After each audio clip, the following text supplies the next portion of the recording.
Going on, everybody? All right, so topic is this topic is Nalani. Okay, Nalani. Who is Nalani? Okay, the little girl in the picture that I keep posting on my music page. Every time I post a song, is me, and I'm holding a little girl. That's Nalani. Okay, I named her Nalani, which means from heaven. Um, that was a year after I was in the U.S. Navy, so a year after. So I think 2005 or so, I met Kirsten. We talked on MySpace. MySpace at first came out. You know, you're not afraid of social media yet. You know, and we talked, and I didn't know she was with someone. I didn't know she had a relationship or anything like that. But she let me on, and next thing you know, I met her, and we were together. We had sex, blah blah blah. And I thought that I was the father of the child, Nalani. Okay, so because I named her, she told me she was pregnant. A week later, she took a pregnancy test. She said she was pregnant, so I'm really believing that she's pregnant, by me and things like that. And it just was crazy because. But what made me skeptical a little bit was she was trying to weigh it out. Said, well, it's between you and somebody else. I mean, between me and two other guys. Then she said me and another guy. So I'm like, what the fuck? So I'm like, so you talking to me and two other guys? I'm like, okay, so you got, but I'm still in my naive era. I don't want to like take it lightly just in case I could still be the father. I want to take it serious. So I don't want to just be like, well, the other two guys is the one. So I didn't want to do that. And then she said me and another guy, and it was a guy named Karadine or Illy. And Kirsten and Illy, or Karadine, were both Muslims. She's a Muslim. I didn't know she was a Muslim at first. But they were both Muslims and this, that, and the third. So something was happening. Something was happening in the family with her before I even came along. And she must have ran away from home or something like that with Illy and went to Greensboro, North Carolina, and then ended up calling the police because things wasn't working out, and came back. But long story short, she's pregnant. We're in the hospital. The whole time I'm not knowing that she's talking to Illy still, right? So I get the scoop from her sister, Amanda. I get the scoop from her sister Amanda that, Karadine, she was with Karadine last night and this, that, and the third. And Amanda sneaks off and calls Karadine or Illy. She sneaks off to call him and say, yeah, she went into labor, because even though she was seeing both of us, she would not tell him. She did not call him. She saw him the night before she went into labor. So that night they had sex, and then the next day she went into labor and had Nalani. But at the same time, she was seeing me too. So I was working at Baltimore City Community College at the time. So whatever the case, I'm at the hospital. The next day I'm at work. I get the call from Kirsten's grandmother. And she's like, Ray, whatever the case. And I'm like, oh, I'm on my way. So I leave work early. I got to leave, my ex-fiance, my ex-fiance said my fiance, because I engaged to marry her. So I want to marry you and stuff. So I wasn't playing with her. So I was like, okay, so my fiance, she's in the hospital about to have a baby. I gotta go. Told Miss Denise, I gotta go. She was like, all right, Dwight, you be safe. I got it. I'm like, all right. I left the school, Baltimore City Community College. I left and went up to Kirsten's grandmother's house. She come to pick me up, and we go from her grandmother's house out Westview, right around the corner from Westview Mall, and we go out to Columbia, Maryland. And Nalani was born in a hospital in Columbia, Maryland. And I was there all day to the night. I just went to get clothes and came back. Like, I went to get clothes and blankets and stuff, and then came back the next day. I stayed the night at her grandmother's house and came back the next day. The very next morning, her grandmother, we drove out there, you know, when I went and got my stuff and Cal was ready. And it was something that she packed up in another bag, and it was like clothes. She was like, yeah, just put all your stuff in this one bag, Ray. Da da da da. So when I went home after the whole situation, she didn't tell me anything, but the shirt was not my shirt. It was another man's shirt, and it had sperm on it. I'm like, what the fuck is this? Like, it's not my shirt, and it don't even smell like me. It got some different kind of. So it was like, what the fuck? So then I was mad because I didn't know whose shirt it was. And I'm like, what the fuck? Hold on, what's going? You know, and I'm just all kinds of feelings and emotions at that moment. It was all kind of stuff happening, you know. But we go to the hospital. Anyway, I'm like, man, I'll deal with that later. Like, what the fuck was that? A shirt with, like, you know, I'm feeling all funny now. But I'm going there anyway. And I guess it was a clever way for a grandmother to say, you know, you might not be the father, you know, whatever the case. So I goes anyway. And I got the band on. I got the, you know, the little hospital band that say that I'm the father. I can come up in there anytime I want, blah blah blah, whatever. So I'll go up in there, showing her, okay, this, you know, she's in the room, and it was crazy, man. Like when Kirsten was having Nalani, she didn't vaginally have her. She's cesarean section, so I was in the room with her. And she's like, I can't push and this, and she didn't. I don't think she wanted the epidural or nothing. She just was like, I just can't get this baby out of me. And she just, get this baby out of me, get this baby out of me, just get the baby out of me. She's screaming and stuff. Just get this baby out of me, you know, da da da da. And they like, you know, all right, the fuck, acting like a bitch at the same time. You need help. And so they cut her open, push Nalani out. The head pops out, water and liquid pot falls on the floor. And then they pulls her out, so she's a breech. She's not really, you know, she's a breech into creation. She's not born like it's supposed to be, you know, original birth. Breaches or cesarean section births are not real births. Your soul is somewhere else, you know, but your physical body's still here. You didn't come through the matrix the right way. So it's like an angel coming to earth, but you wasn't born. You just miraculously came. That's what it's counted as. Like you dreaming or something. You here, but you dreaming. Anyway, because I was a C-section. Whatever, as I was told. I don't know, man. Crazy story. So anyway, continuing on. So they take Nalani, they cut the umbilical cord, bring over to the basket. You know, they wipe her off and stuff. They didn't wash her or nothing, but they just wiped her off a little bit. She still got, you know, stuff on her and, you know, looking gray a little bit. Like an alien a little bit, looking gray. And so I just stood there and they put Vaseline on her eyeballs. I'm like, why you put, I'm like, I didn't question the nurse, but I'm looking like since when was that a part of the routine? Like, yeah, make sure you put Vaseline on your baby's eyes. Like, all women in the world gotta make sure they put Vaseline on their baby's eyeballs. What the fuck was that? You know, it was dumb. And then she's just trying to blink, and while she trying to blink, it's just a bunch of Vaseline in her eyes. Like, what the fuck? That was disrespectful as shit that nurse did that like that. Maybe she seen something in her eyes, or something was going on with her eyes or something, so she had to do that. But I don't know. It just was, maybe just moved the light. I just was feeling different. I just feeling I wanted to fuss with the lady. But anyway, I didn't. I just was like, the fuck was that? All right, man, you supposed to know what you're doing. So anyway, so I'm looking. And Kirsten is like, she's like, say something to her. I'm like, what you want me to say? Gag, gag, goo, goo. Like, what the heck? No, just be quiet. Let her observe. She's brand new on the planet. This, that, and the third.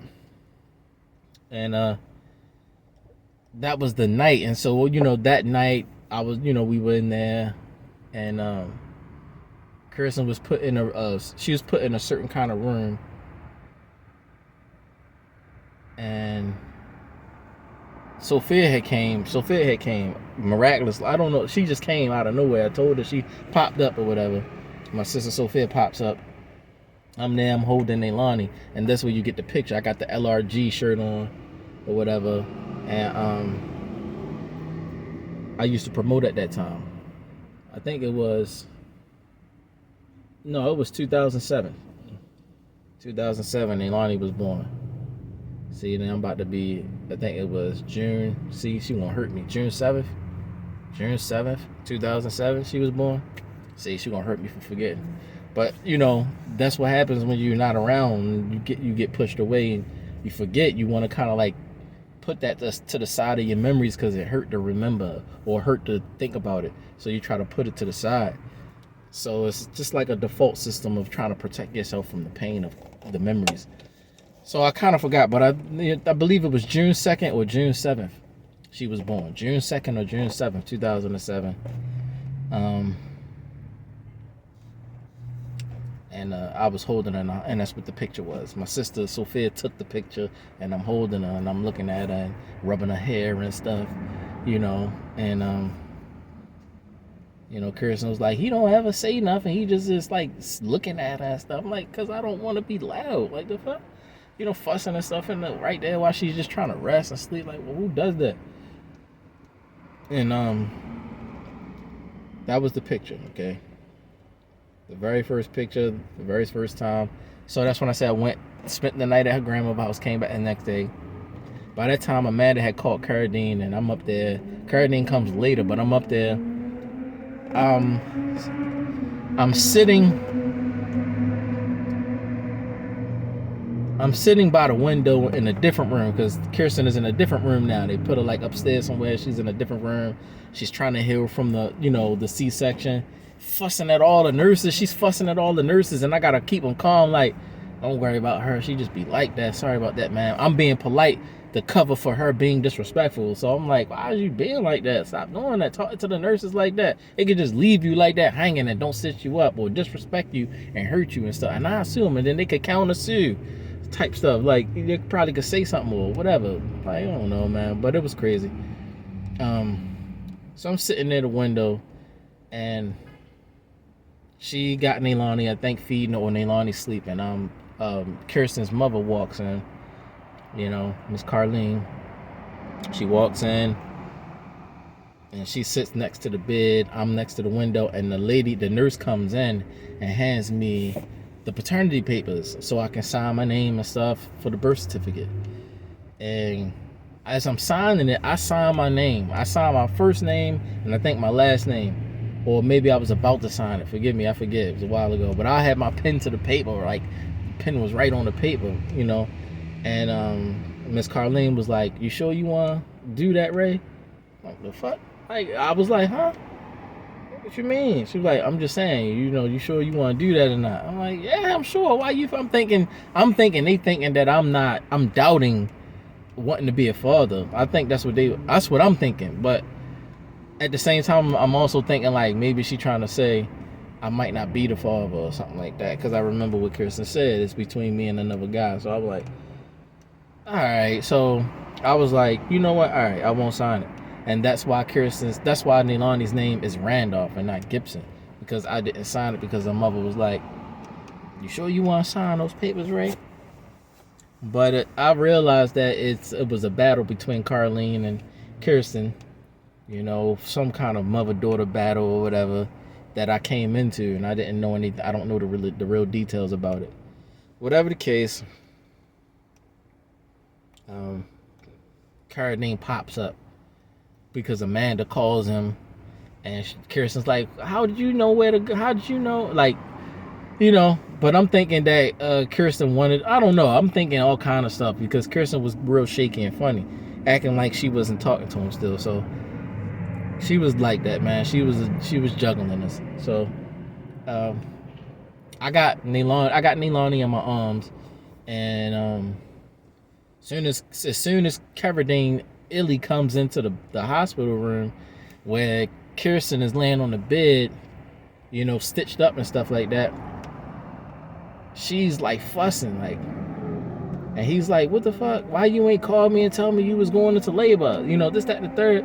And she was like, I don't know. How'd you even know where I was at? And they just fussing with each other back and forth. I'm like, hey, yo, come on, yo. The baby's trying to, like, she trying to sleep. Nalani trying to sleep. Like, the baby trying to sleep. He like, you know what? I'm like, and then I'm like, yo, you know what? Like, I don't give a fuck about neither one of y'all fussing or whatever. I said, but keep it down because Nalani trying to sleep. I'm like, you know what? So I just they wasn't calming down. So what I did, because Illy was trying to calm down, but Kirsten wasn't calming down, so it just kept him hot. It kept him getting spicy. So I was like, I see.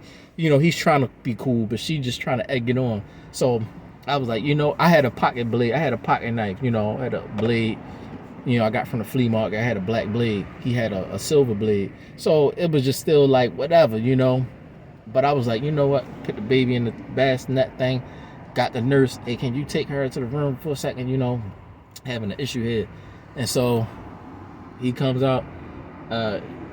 I was like, come on, man, let's take this outside. Let's just talk like men or whatever. Let's take it outside. He be like, yeah, you know what, man, let's talk. And then Kirsten's like, don't believe him. Don't listen to him. Everything and anything he say is a lie. And this, that, and the third. And she peeing on herself on the floor, trying to chase me and Kurdine. She's trying to chase both of us out the door to stop us from going to go talk to each other. But she's peeing on herself at the same time, can't control her bowels. And her stomach is cut open. And they like, you just got the stitches, lay down. And she got the IV like chasing us with the IV, like she's like looking crazy, so we walk out like, man, whatever, man, you tripping, you going too far, like, you fucked up if you going extra hard like that. Got two guys in the hospital sitting here trying to figure out who the baby is, the father of the baby is. So it was disrespectful. So we go out there and he's still fussing, spazzing out. And the police officer's like, you gonna have to leave, man. And he was like, nah, fuck that. You owe me an explanation. And she owed me this. And he was just going off. He was mad. I'm like, I was like, the police looked like they was about to do something. So I was like, you know what, yo, let's just go outside and talk, yo. Let's just go outside and talk. Because I'm confused about some stuff myself. Like, I'm not understanding because I was told some stuff and I'm not expecting you to be here either, He was like, I wasn't, expecting you to even be here. I'm like, right, so what's really going on? Like, let's talk, let's go outside and talk like men so we can understand what the fuck is going on. Like, why is it like this? Like, why, he was like, you know what, man, let's go, you're right, let's go outside and talk like men. I need to take a smoke anyway. So the police calmed down. I was like, you look like you cool. You know what I'm saying? The police calmed down. The nurses calmed down. We go outside. We sitting down talking. Instantly, he sparked a fug, and he like start crying and shit. He ain't talk right away. He just was like, and I'm sitting here right next to him, just chilling, waiting, like, damn, what the fuck? And as we sitting there, then he start opening it up. I said something first, I believe. I said he was just going fussing, mumbling under his breath, fussing and stuff. And I just started talking first, like, you know what, like, she told me she wasn't even talking to you no more. Like, she had a restraining order on you. She wasn't talking to you no more. And so I believe that's which was the truth or whatever, because she said it, her mother said it, her grandmother said it, Amanda said it. So I believe the whole family that, and then Gerald, when I was trying to engage Kirsten and, make her my fiance and stuff like that so we can get the marriage process going, he was making it seem like you wasn't involved either. So everybody was kind of acting like you wasn't involved. So whatever the case, he was like, yeah, man. He was like, that's how they is, man. They love you one minute, then the next thing you know, they start hating you and shit. Like, it's going to happen to you too. Watch, it's all cool now. They love you and you everything now until, you do something they don't like or something like that. Then they going to be turned against you. The whole family going to turn against you. And then they start crying and stuff some more. And I'm like, damn, that's fucked up. He's like, yeah, man. She was like sitting, like she used to always, I used to come up late at night and drive my car late at night, and we'll be sitting on my car talking about you and how she talking about how you a piece of shit, you a dummy, and this, that, and the third. I'm like, man, because she used to do the same thing about you. When I would come around, she'd be talking you down, like you a piece of shit and this, that. Oh, so she talking shit about both of us behind our back. Like, damn, first time I've ever experienced that before. So I'm like, damn, the fuck? Talking shit about both of us behind our back. Stirring up problems and stuff. And so I was like, he was like, yeah, I was just with her last night. That's why I'm mad. I'm like, oh, so that's your shirt in my thing. He was like, that's your shirt. I didn't say it, but I'm like, oh, so that's that's his shirt with the sperm and shit on it. Oh, so he was like, yeah, we was like last night having sex and stuff like that. I'm like, damn, the fuck. Like, so why the fuck she called me and she had like, I don't fucking know. He was just going crazy. And then he told me the story. Like, I'm like, so what happened? Like, how y'all even? I said, man, she was talking to me on MySpace, and she was in like North Carolina for a birthday party. He was like, oh, so that was you? They're like, so that was you she was with? He was like, yeah, she said she was with some homegirls. She didn't say she was with you. She said she was with a birthday party with some homegirl. No, she was with me. We supposed to got married and stuff like that. And she got pregnant and we got the pregnancy test and the pregnancy said it was positive. or whatever the case. And then we had a fuss and an argument, and then she called the police and they came and got her and she went back to Baltimore. I'm like, what? That's how it happened? She's like, yeah. You like, yeah, that's how it happened. We were supposed to got married because they both Muslims. I'm like, the fuck? Like, she told me a whole complete different story, that she was with some homegirls and they was making her sleep on the floor and it wasn't a good birthday party and all this shit like that. I'm like, what the fuck? Because, MySpace is the first time you had a social media thing. So you are thinking people can go all out and lie like that. But she was like, yeah, da-da-da-da. And then she came back to Baltimore. And that's when we first met, when she came back to Baltimore from North Carolina. And my dumb ass, her cheeks was just, flubbly bubbly with the tight waist. And I was just like, I couldn't resist. And I had sex with her, but my dumb ass, did that shit. And after that happened and she said she was pregnant, I really thought that she was pregnant by me. So when you calculate it, it's a month off. So when you calculate the time frame, everybody kept debating over the time frame. With me, it's 8 months. With Caradine, it's 9 months. Because the month before, she was pregnant. And then when I met her, it was a month after. And she was, then she told me she was pregnant in that month. So we're thinking that she really well, maybe she's a premature baby. Everybody was making up reasons and excuses, but Caradine said they took the pregnancy test and it said that it was positive. And that's when they started having relationship issues and she left. So she was already conceived. Now, as far as the soul of the child could be mine, but the DNA of the child, why? Because both of our energy is inside of her, and he's the Muslim, I'm the Christian, so yes, I'm connected to the Most High. So I would definitely get a child from heaven, and more than likely he wouldn't. He would get a child from Azazel, a spinning blade death ball child. Anyway, neither here nor there.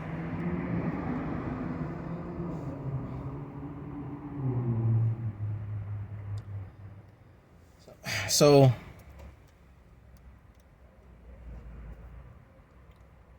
we stopped talking or whatever, and he was like, yo, you want to get a paternity test? But I'm like, get a paternity test? Like, you just said she was pregnant when you was like, and I'm like, you know what? I get a paternity test anyway. Get a paternity test anyway, because now you saying get a paternity test, I should get us a paternity test, but you saying she was pregnant before she talked to me or whatever. So I'm like, all right, so is the story straight or what? But it probably could just be his mixed emotions and his, you just want to, just to ease the situation, you want to do it anyway type of stuff. So I'm like, all right, whatever, man. I don't know if to believe you or not believe you now that you said that, but I'm going to do it anyway because I don't know if to believe you or her or whatever. So I do it. I paid like $500 and something. It was called GeneLex, GeneLex. And I paid $500 and something to get it stamped approved, so that if the time frame of it to be public record is over, it can only be in public record for a certain amount of years. And then after those certain amount of years, it's not public record anymore. But if I still have a copy, I can use it in court. So that's what the paternity was. I got the one that was most expensive, so I could keep it. And if she tried to take me to court for child support, to show that it's not my child or whatever. Because it was like, that's disrespectful. The first time I experienced that, I didn't want that to be my first, I was, what the fuck? What my first experience of a child was, what the fuck, man? So, I did. So I went, the thing about it was when I came to go do the paternity test, I'm walking down the street and her mother pulls up and like, Ray, where you going? I'm like, going to the house. And so she's just like, all right, I'll meet you at the house. And so she parks at the house. I come down and she's like, yeah, I'm like, where Kirsten at? Like, she ain't here. She went to TGI Fridays. I'm like, oh, what's she doing? It was the very next month. So Nalani's born. The very next month after Nalani's born, she goes to TGI Fridays with Caradine.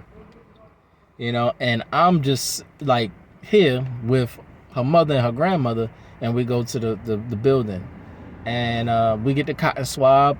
Nalani's sleep as ever, but I'm looking at Nalani like it's not her fault. So regardless of how this shit play out, I'm gonna stay around.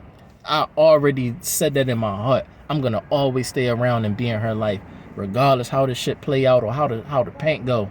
You know, however the paint go, they don't got nothing to do with her. So I'm gonna always stay around, you know. And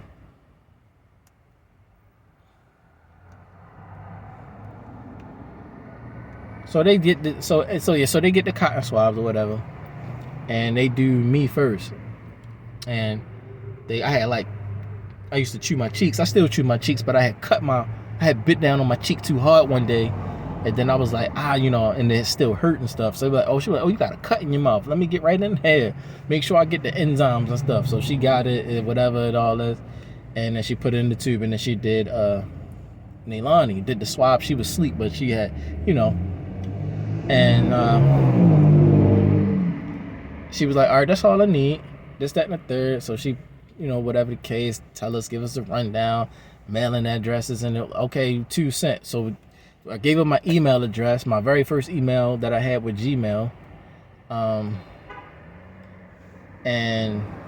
was it Yahoo? I think it was a Yahoo email. The very first email I had with Yahoo, you know, and I gave her that. I gave her that, and then Miss Carlene gave her information, and so when the information came, we got it in a copy in a letter, an original copy in a letter, and one in an email. So I had 2 copies, and Miss Carlene, I don't know if she had 2 copies, but I do know she had the one in the mail, because she was like, yeah, I got it in the mail, or I got the paternity test in the mail. I'm like, yeah, I got mine too. So we have 2 copies, and her copy says what mine says, and they were trying to read the numbers, but they're reading the numbers wrong. Like, they reading the numbers like, if it say 17, 19, 20, you know, it looked like the numbers are extra close, like something not right here. Like, you could really, they trying to judge the paternity test because the way the numbers are looking close together. But like, no, that's not how you read it. You got to read how you're supposed to read it. You don't read it by the numbers are close together, like 17, 19, 20, you know.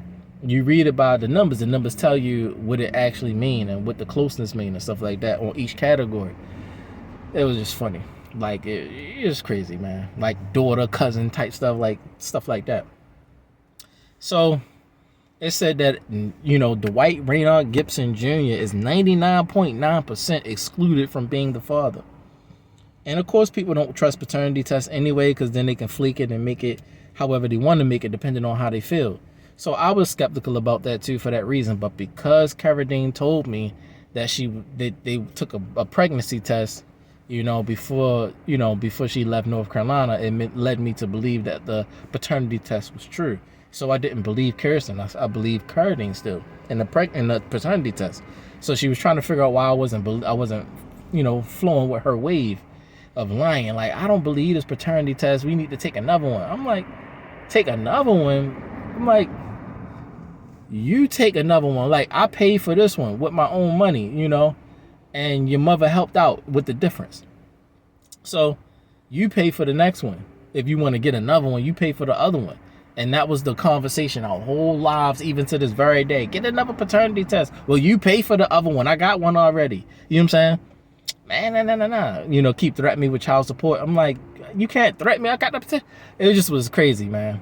And so, even still, I'm like, so I'm not the father. So when I got the paternity test and said I'm not the father, all of the stuff that they gave me from the hospital, like her feet prints, her socks, her baby socks from the hospital, her hat, her hat from the hospital, all of that stuff that I had in a bag and I kept, you know, as precious momentum. Like, you know, my first child, I was so happy. The happiest I ever been in my existence, you know, having my first child. And it was the most joyful moment I ever had, like I'd never experienced before. But when the paternity test came and stripped it right from me, I felt dead instantly inside. Like they took my whole soul, you know, instantly felt dead. I was like, Mo, it's not fair to take another man's joy. So I bagged up everything and gave it back to Kirsten. Like, this belonged to Carradine, man. And this, that, the third. But as it is today, I should have kept all of that stuff, right? Because Carradine never wanted to take care of Nalani. You know, he never wanted to be there for her. He just only wanted to get Kirsten and run away with her. You know, because how the situation happened. And he kind of wanted to let me have Nalani, and then he wanted to go off and live a new life with with Kirsten and start over. Now, if that would have been a conversation, then I would have said, okay, let's do that. I'll take custody of Nalani, and you can go with Kirsten and run off and do whatever you're trying to do, and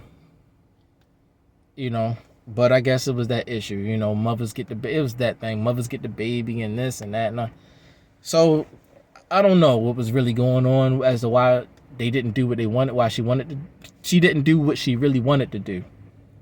Run away with Cardine. But Cardine would come, he would come frequently and visit her in Baltimore from North Carolina. He was rapping and stuff. He had a rap group and all kind of stuff like that. So he would come periodically, and then every time he would come, they would have sex. Every time.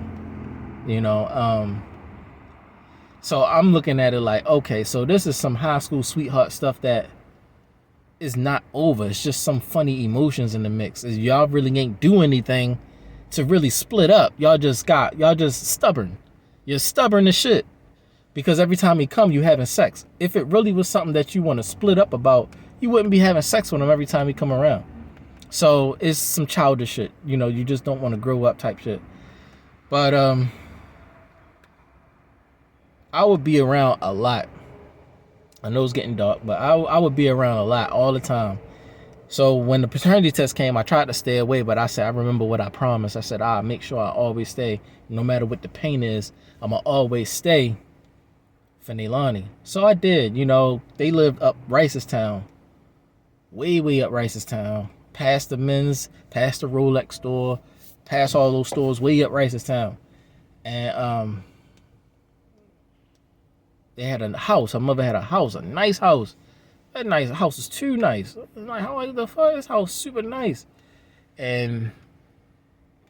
But before that house, my fault. That's a lot of before that, because I have a lot of memories with Nalani. I have more memories with Nalani than I have with my own daughter, Nabina, and I have with Selena and stuff. I have more memories with Nalani. I would say Nabina, because I was with her a whole year, so I wouldn't say more. I would say just about the same amount. So when we brought Nalani home, Kirsten and I were still together. I'm still like, yo, what's going on with the Cardine thing? I thought you said that you had the da-da-da-da-da. And of course she sold me with some lie. So I'm kind of halfway in, halfway out, halfway feeling her still, halfway not feeling her. Because I had bought her the Fat Farm ring, because I didn't know where to get a ring from. Put her the Fat Farm perfume with the ring on it. I bought her some Tweety Bird slippers. I had bought all kind of stuff. I should have known about the Tweety Bird, right? The piggies. But her father talked to me. Gerald was like, yeah, man, if you really gonna marry her, you got to do it. I'm at the baby showers and all that. And we was together when it came to Nalani always waking up and stuff like that in the middle of the night and things like that. I remember one time Nalani pooped in the pamper so hard. I'm like, oh, she pooped. So we getting up. We both got up because I didn't want her to have to do it by herself or whatever. We both got up, and it was poop up Nalani's back. Oh my God. First time I ever experienced that. It was poop up Nalani's back. Oh my God. I'm like, yeah, we just gotta change it up. What the fuck? Turn around. It looked like some residue coming through her shirt. She got poop all up her back to her neck. I'm like, how the heck? We gotta get a whole bath.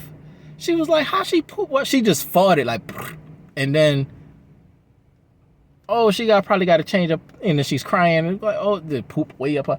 Damn, we had to change the sheets. This, that. They're like, what the hell? We cracking up laughing. We was cracking up laughing like, how the hell you poop up your back? That was different. And so that was a talk for a while. So it kind of kept us united in a way, or kind of kept us together in a way. So we would sleep together on a small little bed there. And then, Cardine wasn't around no more for a long time because of that situation. But I was around and always was with Nalani. But then my family met Nalani when she was still a baby. And, she wasn't 1 year old or nothing. She was still a baby, just fresh out the hospital for real.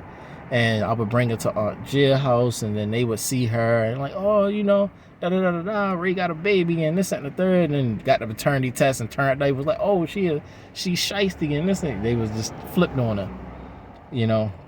But yeah, Nalani saw it. Aunt Jill, my family saw Nalani. She just don't know that. And we was just really together trying to make it work. And we split up because, she still was having Caradine around, and then she was getting emotional and things like that. And then she just started pushing me away and stuff like that. Because I was like, when I got the paternity, I said, I don't want to be with you no more. That's what I said. I don't want to be with you no more because why you lie to me? Like, why you say that, I'm the father and I'm not the father? The test, like, and she just like really like wanting me to stay. I'm like, nah, man, that's not fair. You can't steal another man's joy. Can't steal another man's joy like that. So I left her alone. But I said, I'll still be around for Nalani. If you need help with Nalani, let me know. I can still be here to help you, bring you money, this, that, whatever the case. Because it's not her fault that she's born. I named her. So it's like I still feel attached and connected. So I do it like a godfather or something like that, a friend of the family, something like that. And she was like, okay, because she knew she lied to me. Then they moved, and she calls me.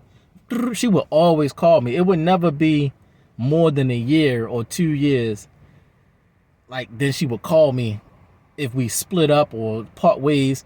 We had the worst argument ever. She'll call me a year or two later, like, you need to talk to your daughter, Nalani, because Nalani, and like, didn't we just say, it was all kind of stuff like that at first. Like, she knew the paternity test said I'm not the father, but she started, like, in her mind lying to herself. And then just like, you need to talk to your daughter. So it started becoming that. And I started embracing it myself. Like, well, look, where's Caradine? Caradine ain't take the paternity test yet. So it was stages to this thing. It was stages to it. It wasn't just instantly we like this. And I'm not talking to Kirsten no more. I'm not around Nalani no more. It was stages to it. How she just egged it on until I just, she just shot all of the love out of me. Just about. I still love Nalani. It's just that now we at the point where Nalani's even arguing with me, but I know it with her it's because of misinformation. Because how easily they lied to me out of nowhere, I know they did the same thing to her. So she's fussing with me and misinformation. So whatever the case, the new house that they was in, I was there. I would come there frequently when Nalani was 3 years old. So I skipped 1 year old and 2 year old, and I was there when she was 3. Because I said I wasn't going, And so I'm there, and I was like, yeah, man, I still don't feel you like that. Like, you calling me, I'm here for you, because you said, Nalani, this, that, and the third. She need this, she need that. I'm here for you, Pampers, this, whatever you talking about. I'm like, I'm here, but it's like, I don't want to be in a relationship. She's like, look, it's either we going to be in a relationship or nothing. It's a family or nothing. So she's really fussing with me about it. We going to be together or it's nothing. I'm like, then it's gonna be nothing then, because it's like, yo, yeah, you're not gonna play me like, nah. So she's trying to like, win me over, take me in the basement, start sucking my dick and stuff like that, and like trying to comfort me and stuff to like stay around and stick around and stuff like that. So I start sticking around, she won me over, she gave me some good head, won me over, but at the same time it was because, I'm looking at Nalani. And I think she was 1 or 3 or 1. Well, I forgot what it was. I'm missing. I see my memory's fucked up. I try to move the memory so I won't feel the pain of all of these memories. You see what I'm saying? So I think I bought her a big, huge teddy bear doll, a teddy bear dog. So it was a big, giant teddy bear dog. I bought it for Nalani so that she can have something in her bassinet crib thing to lay with. And I had rubbed like some smell goods on it that what I smell like. I rubbed some smell goods on it that what I smell like, so that when she's laying with it, she can smell me and things like that, and all kind of stuff like that. She got me with the PSP too. That's what she got me with, the PSP. You can hold my PSP. I can hold the PSP. I think it might work out. I still was a little young-minded. It might could work out. Got the PSP, but at the same time, it was just a bunch of different things, I didn't like that she was showing Nalani all of this dumb stuff early, like Beyonce. She's sing, all the single ladies singing crap. Like, I'm like, why are you showing her that, like, on TV? Why is she looking at that? You fucking her brains up early. Then she gonna be growing up thinking shit okay and shit. You fucking her up. You know what I'm saying? So it was a difference between her being raised by, you know, Kirsten and them versus me. It would have been a very different outcome. You know, so yeah, that's how it started. So I was just like, man, whatever, man. Like, I didn't sign the paternity papers, so I can't be like fight for custody and stuff. So it was crazy. But I still would come around all the time, man. All the time. And she was just all small with the cute baby voice. Daddy, I'm gonna get some flowers and stuff. Like, you know, like playing with her flowers and stuff. She had a yellow dress on one time, playing with flowers, small little feet and stuff, you know. It was all that. I think her first word was daddy. Her first word was daddy, and I think it was me. Or maybe I forget, man. I forget. But then they moved. They moved from the area in Ricestown. You know. Sorry, I'm trying to dodge pain. But they move out security, up the street from security. Square Mall. You know. Right on, was it Rolling Road? Might have been Rolling Road. I think it was on Rolling Road, right there where right up the street from security. Square Mall. So I would come there all the time. So Nalani was there if she was 4 years old. So when I came back around, by the time Nalani was 4, I was already knowing that I was a Hebrew Israelite. And I was like, you know, I'm not doing no Muslim stuff, but I'm a Hebrew and I understand that. I was just now coming in to the Hebrew walk and stuff like that. And Nalani was 4 and she was like working the iPhone. It wasn't an iPhone, it was like an iPad. It wasn't iPhone yet, but it was like an iProduct, you know. And she was like, how the hell she know how to use that? Like the touch thing where you can touch and press. Like, I never seen you can touch a phone before. That still was amazing to me, that you can touch the phone and press the apps and stuff, and the stuff be happening. You can touch the screen on the phone. That's amazing, still amazing to me. But she's just like, it's normal and stuff, you know, because she's, you know, like, you let her have one. She old enough to have one of those. Like, I'm feeling like it's too advanced for me, so it's too advanced for her. But the whole time it's just like, she just nice with it. I'm gonna play my stuff and play my games and stuff. I'm like, oh my god. It's all like looking at her like, yeah, she's like, you know, genius or something. So whatever the case, I come visit, and Miss Carlene would try to, like, you know, keep the balance, but at the same time, it's just a lot of feelings and emotions, so it's hard to keep the balance when you're juggling. So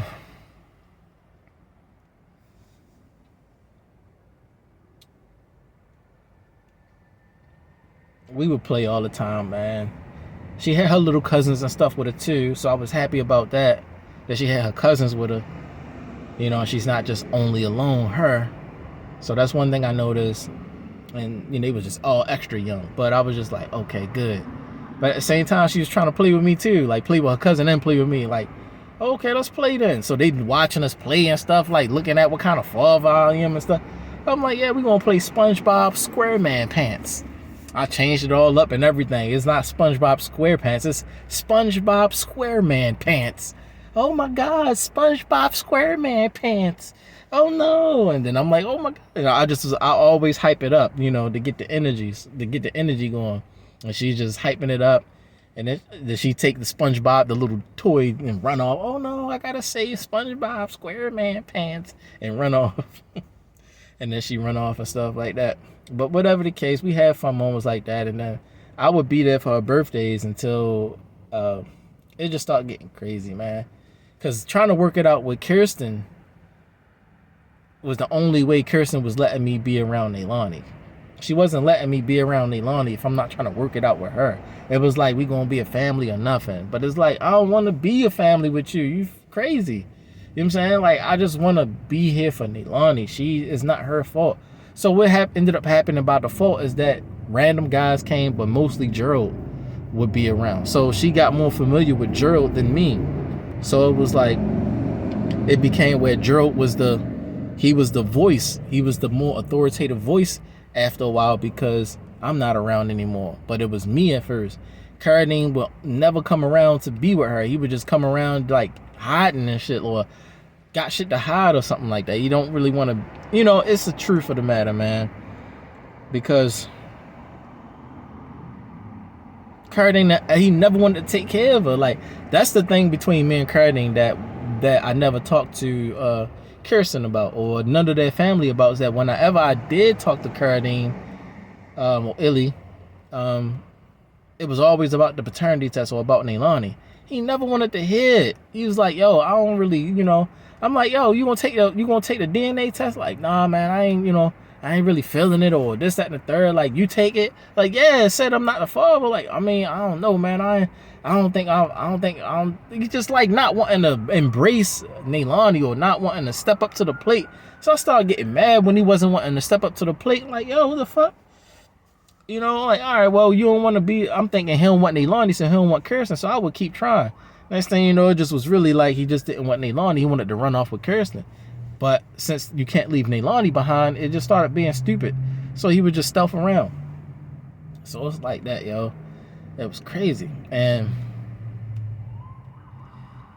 I would just try to be around as much as I could.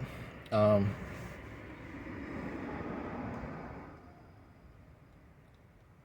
think the Nalani's 4th birthday and her 5th birthday, I came. But the reason I didn't come into the house, I should have came in, but I knew that it was going to be an argument with Kirsten, and then Miss Carlene was going to try to split it up, and then it was going to be an argument with all of them, and I did not want an argument because I know that's what was going to happen, because I was arguing with Kirsten on the phone on the way to the house. I was arguing with Kirsten.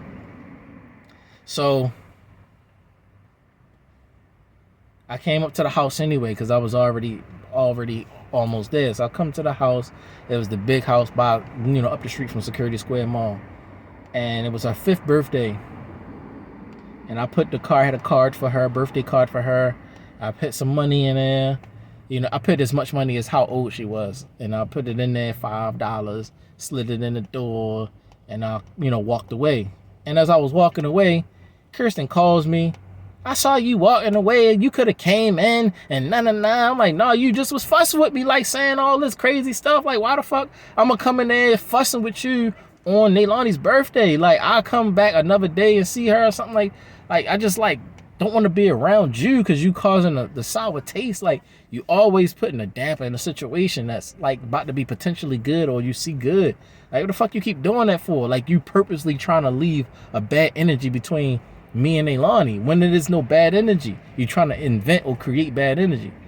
So like, why the fuck you keep doing that? Like, I'm chilling the whole time. I'm chilling like I'm nothing to fuss about, nothing to argue about. We never had anything to fuss or argue about, except that she lied about the Nalani being mine and she wasn't. It's the only thing. But I let that go to try to keep holding on and hanging in there. It just was, she was making up random shit as time was going. Why the fuck you do that? Like, why the fuck you be doing that? So I left, and I didn't, I know Nalani was mad at me, like, where's daddy? Because that's what it ended up becoming. Where's daddy? And, oh, your father, and then, Kirsten, your father just didn't want to come, and he was here, but he just left, and no. I don't even know if she gave her a card, but, I did, it's fucking crazy, man. See, my pain it's hard to get through the pain. It's struggling. I'm struggling, I'm struggling real hard. You're not understanding, unless you are understanding. So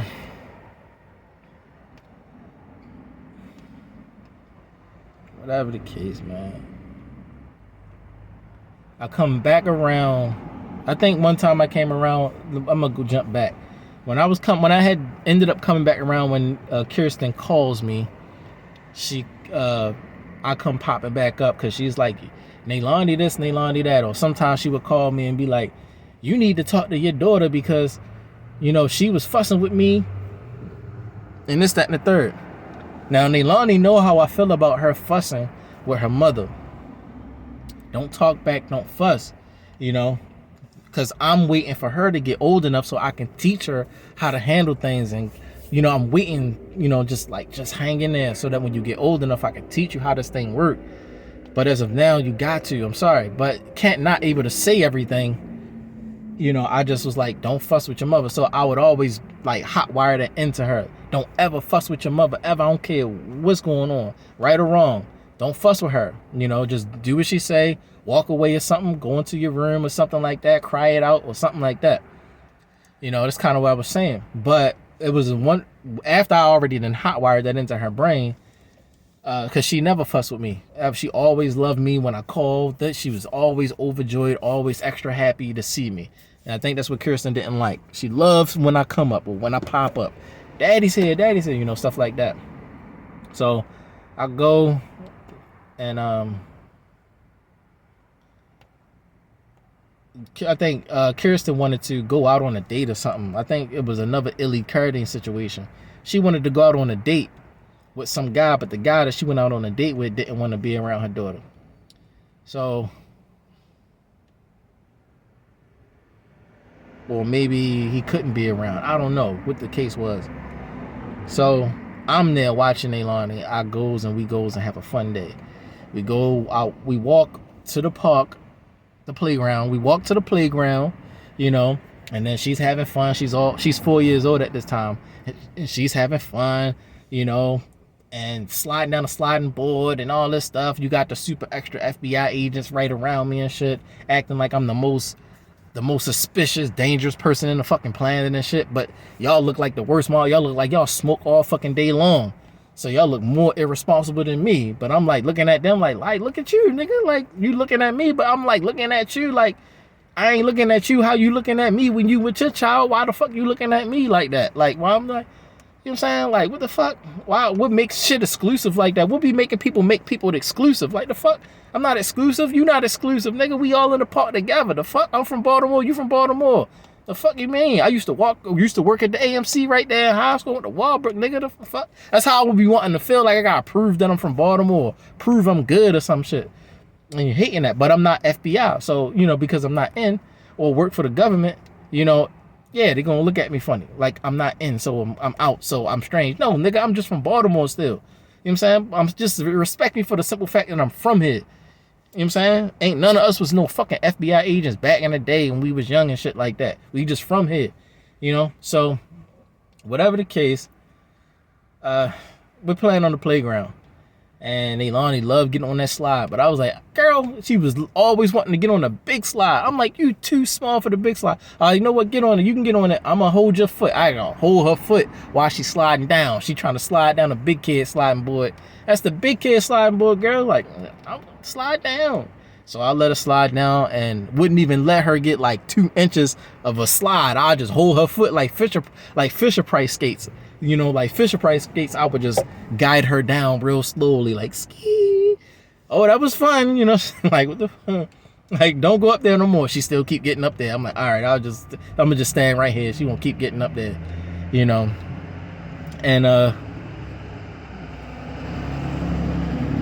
and we just had other stuff. She getting on the swings and like pushing her and this, that, and the third.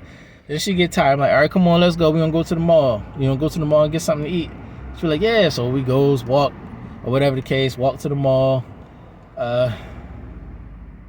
And she was hanging in there, walking with me and stuff, nice little distance. And it tired her out. By the time we got to the mall, we took a picture in a little photo booth, and it said Perfect Angels.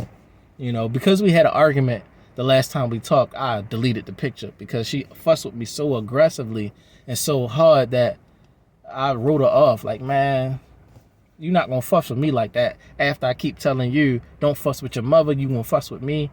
But at the same time, I don't know if it's her or her mother. So I was like, man, fuck the whole situation. Everybody gonna keep on fussing with me like I'm guilty of shit, and I keep trying to be around, and I don't really need to be type shit. And the person you need to fucking fight with and fuss with is Leigh Carding, that just be doing fucking pop-ups and shit, just to have sex with your mother and don't want to take care of you or love you. You know what I'm saying? And he the one, you know what I'm saying? But it's like not saying shit and you getting mad, emotional. You feel like you're wasting your time, your life, people putting shit on you that you're not responsible for. It's just like, what the fuck am I taking this man's shit for? Like, this other man's This an argument that gotta be for him, not me. I should get all the love and appreciation, which keep trying to hang on. After having a paternity test saying I'm not the father, I should get a lot of love and respect for still hanging in there. You know what I'm saying? But all of this fussing and fighting with me for, the fuck is that? So it just made me just kind of get angry. And so I just deleted a lot of pictures. But we went into the photo booth when she was still young. Took a picture, said perfect angels. Took a picture, got the pictures. And then we got some cotton candy. I don't think we got no food. We just got cotton candy, or we probably did eat. Forgot what we did. I forgot, but I got her some cotton candy because she wanted some cotton candy, pink cotton candy, and I let her hold it, because she wanted to hold it. All right, you hold it. And then we were walking. As soon as we got out the door, before we got out the door, she was like, "Daddy, I'm tired. I'm sleepy." I got you. Picked her up. And I carried her the whole way home. She's knocked out asleep. Her head looked like a bobblehead on my shoulders, just like, dangling all around the place. But then at the same time, I'm in mission mode. Like, my arms is in mission mode. Like, ugh. I feel like I'm about to get buffed. My muscles about to start getting ripped and stuff. Like, my shirt popping. And, I'm about to feel like I got veins popping out my arms because carrying her the whole way, she knocked out sleep. So I can't put her down. Because if I put it down, she's gonna be crying and stuff. I don't want her to cry. She's tired. She sleep, and I want her to sleep. I want her to be the most comfortable carry home that I can give her. So I'm like, I can't get an arm break, so I'm gonna have to hold them, at to like blank out. So I'm like, God got me, so I hold my arms. So I'm carrying her, and I made it. My arms was done afterwards, but I made it. And I had to hold the cotton candy because she fell so asleep that she, all of that. So we get back. I'm also checking to make sure she's not peeing on herself. So we get back, and then Kirsten is not back yet. She's still on her date. But as soon as we pull up, it was like about 5-10 minutes. We were sitting at the door of the basement door, and she's still knocked out sleep. And I'm just sitting there holding her. Then I started crying because I wanted to have cuss. I'm like sitting there crying, wishing that I signed the paternity paper so that I wouldn't have to be going through all of this. I could just bring her home with me and she can be with me and spend time with me. And then her grandmother can come pick up whenever they're ready. You don't got to be doing this bullshit where I got to always come to your house on some supervision shit. Like, you not the worst person in the fucking planet. You are the worst fucking person in the planet. You keep on popping out babies by random ass niggas and shit, which shows great irresponsibility. But I'm this person that don't do nothing crazy. I don't even be having sex, no girlfriends. I don't smoke, drink, or nothing. You just doing the fucking most. But keep treating me because I'm a male like I'm the worst. I gotta be supervised or extremely supervised some shit. But you got niggas in the house, you sucking dicks and shit like that for money and shit like that. Other random ass guys around her and shit like that. Like, you need to be the supervised person. It's like, and like, she can spend time with me. Why the fuck you feel like I'm not a responsible person or some shit? Or I'm like, what the fuck is you thinking? You know what I'm saying? What shit is going on in your brain? That's the reason why if you let her come with me and then your grandmother and your mother and all that come meet my family, my peoples, it will neutralize this doubt type situation because it's women talking to women and then I got her and then it's like, okay, she good. So now you can respect my aunt or respect my family and be like, okay, yeah, her aunt cool. I know that Ray cool with her, like the way she is. Yeah, that's good. She can go, then you're respecting each other's family. So then you're respecting me and all this shit. So then now I can have her with me and you not thinking I'm going to do some shiesty shit. But the reason why she kept thinking I was going to do some shiesty shit is because she was doing that shit to me from the very beginning. So of course, if your mind fucked up, you're only going to think other people think like you. Fucked up. So she never learned to trust me, ever. So Nalani never was able to go with me alone or unsupervised. It was just crazy, like a real father, So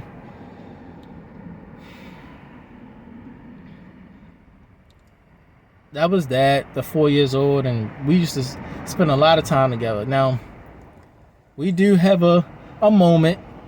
We had a moment. I will talk about that at the end if I remember. If it's really needed for me to talk about it at the end, between me and Nalani, we need to understand this. I'm a lay it out right. If I remember to talk about it, genuinely. Then I'll talk about it. But let me get through the rest of this. So Nalani, a time, like I said, 4, we played a lot. I try to rekindle a relationship with Kirsten, and I was like trying to get her to follow me in the Hebrew Israelite walk and this, that, and the third. And she like, all right, I'm gonna be with you, and we gonna do what you do, and this, that, and the third, and all that. Follow the faith we follow. She was just really selling it to me. I'm like, all right, well, let's work this back out again. Like, why we ain't do this earlier? Stuff like that. Work it back out.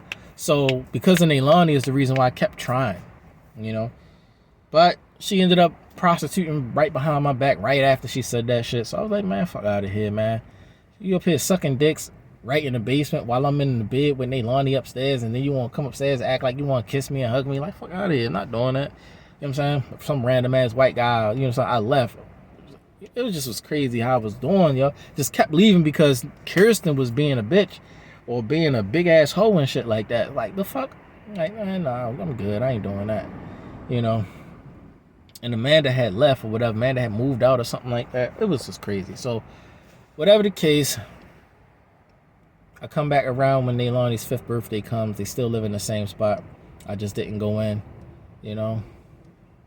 I also couldn't trust Kirsten around Araya's boyfriend at the time, whose name was Dennis Silva. And, you know, Kirsten's up enticing him and shit, bending over in his face, and he looking at her ass cheeks, and he's like, you know, and Rhea looking at Dennis. Like, I'm like, come on, man. Like, you know Dennis too? You fucking Dennis too? This man fuck anybody. Like, has sex with any fucking body that's ready to have sex with him. Like, come on, yo. Like, yo, why the fuck?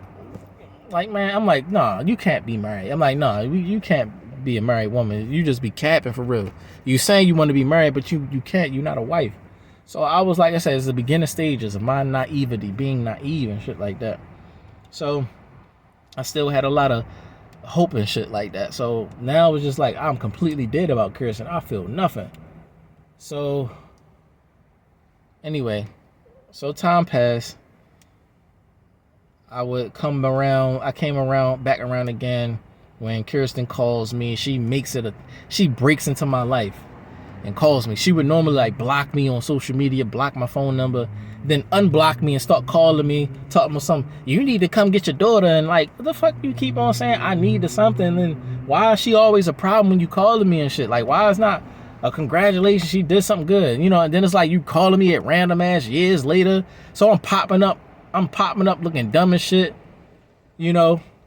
And it's crazy. I'm popping up in an Xfinity truck. Try why. I'm working for Comcast Cable. I'm popping up at her school, talking to her teachers. Her teachers looking at me like I'm a deadbeat ass, piece of shit ass father that, why the fuck you ain't in here with your daughter and shit? And I'm in her classroom, meeting her teacher and shit, out of random ass nowhere. Like, and I wasn't there from the beginning to sign papers and shit like that. It's like, yo, it's like the way shit kept happening at random ass moments. Kirsten just kept setting shit up to make me look like this piece of shit ass person. But I'm not the father the whole time on the paternity test. It's Caradine Illy. So they just kept putting that shit on me so Caradine could keep living scot-free and shit. You know, like Uncle Monk punched grandma in the face, but people keep doing shit to me so he can live scot-free. And the fuck? So I meet her teacher. Her teacher's just like disrespecting the shit out me. But I'm understanding why she disrespecting the shit out me, because it's like, yo, how the fuck you pop up out of nowhere and you ain't, you know what I'm saying? Like no respect. Ain't want to give me no information about nothing or nothing. She just was like, man, whatever. You know, and I was like, all right, okay. I see, okay. And it just felt uncomfortable the whole time. Kirsten is like, yeah, my plan is working and shit, making them look bad. So it was nice. Nalani had a nice little moment, but she had like it was a science project. And Amanda helped her with a science project. I wanted to help her with a science project, but I couldn't come around because I was working and stuff. But I did come for the situation because I called off. So I did come, and it was at night. Actually, it was at night, so I was able to come. So I came. She had a nice little dress on, a nice little get up on. I'm like, okay, take the picture. Let me take the picture. So she wanted to get first place in the science fair thing or whatever, but she didn't. She's crying like crazy. Wanted to get first place. And so everybody's like, Nalani, it's okay, it's okay, it's okay. And so, you know, everybody's embracing her, and I'm embracing her too, trying to talk to her and stuff like that. You know, but it's not feeling right because I'm popping up. But it's not like I'm popping up because I want to pop up. I'm trying to be there forever. They just pushing me the fuck away. So I'm like, man, I didn't want to just leave. I wanted to stay, like, stay, and just like come back tomorrow, come back the next day, and just make it, But they was like, still pushing me away. It's okay, Ray this, Ray. Like I'm a piece of shit. They always kept doing that. Like I'm a piece of shit, just trying to paint my life and shit. So I bought her some things at that science project thing. Like she wanted some stuff to buy, like the books and this, that, and the third. Like, Daddy, you got money so I can buy books? I ain't had money to buy everything she wanted, but stuff like that. And then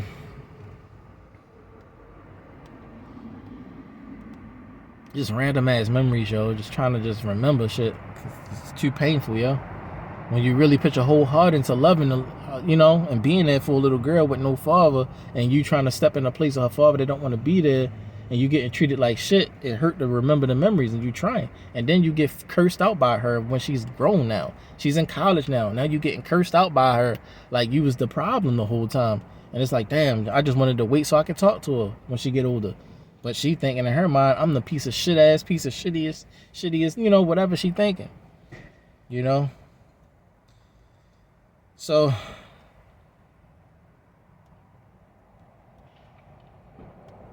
I would come around periodically when they moved again to a spot, still at security, but it's in some apartment complex, like way in the back somewhere, right near behind where the FBI building on up security. They always live around right close enough to the FBI building, up security, and so they lived out there, and they moved into a different spot, an apartment this time. So I go around there all the time. If I wasn't getting a ride there from my grandmother, I would walk there, catch the bus, or I would. And when I started working at Comcast, I would come up there. When I just came back from the Philippines, I just would go up there all the time, and just to see Nalani. Nalani is like 12, 13 at the time. I think she was like 12 or something. And what was it? I came back from Philippines in 2014, so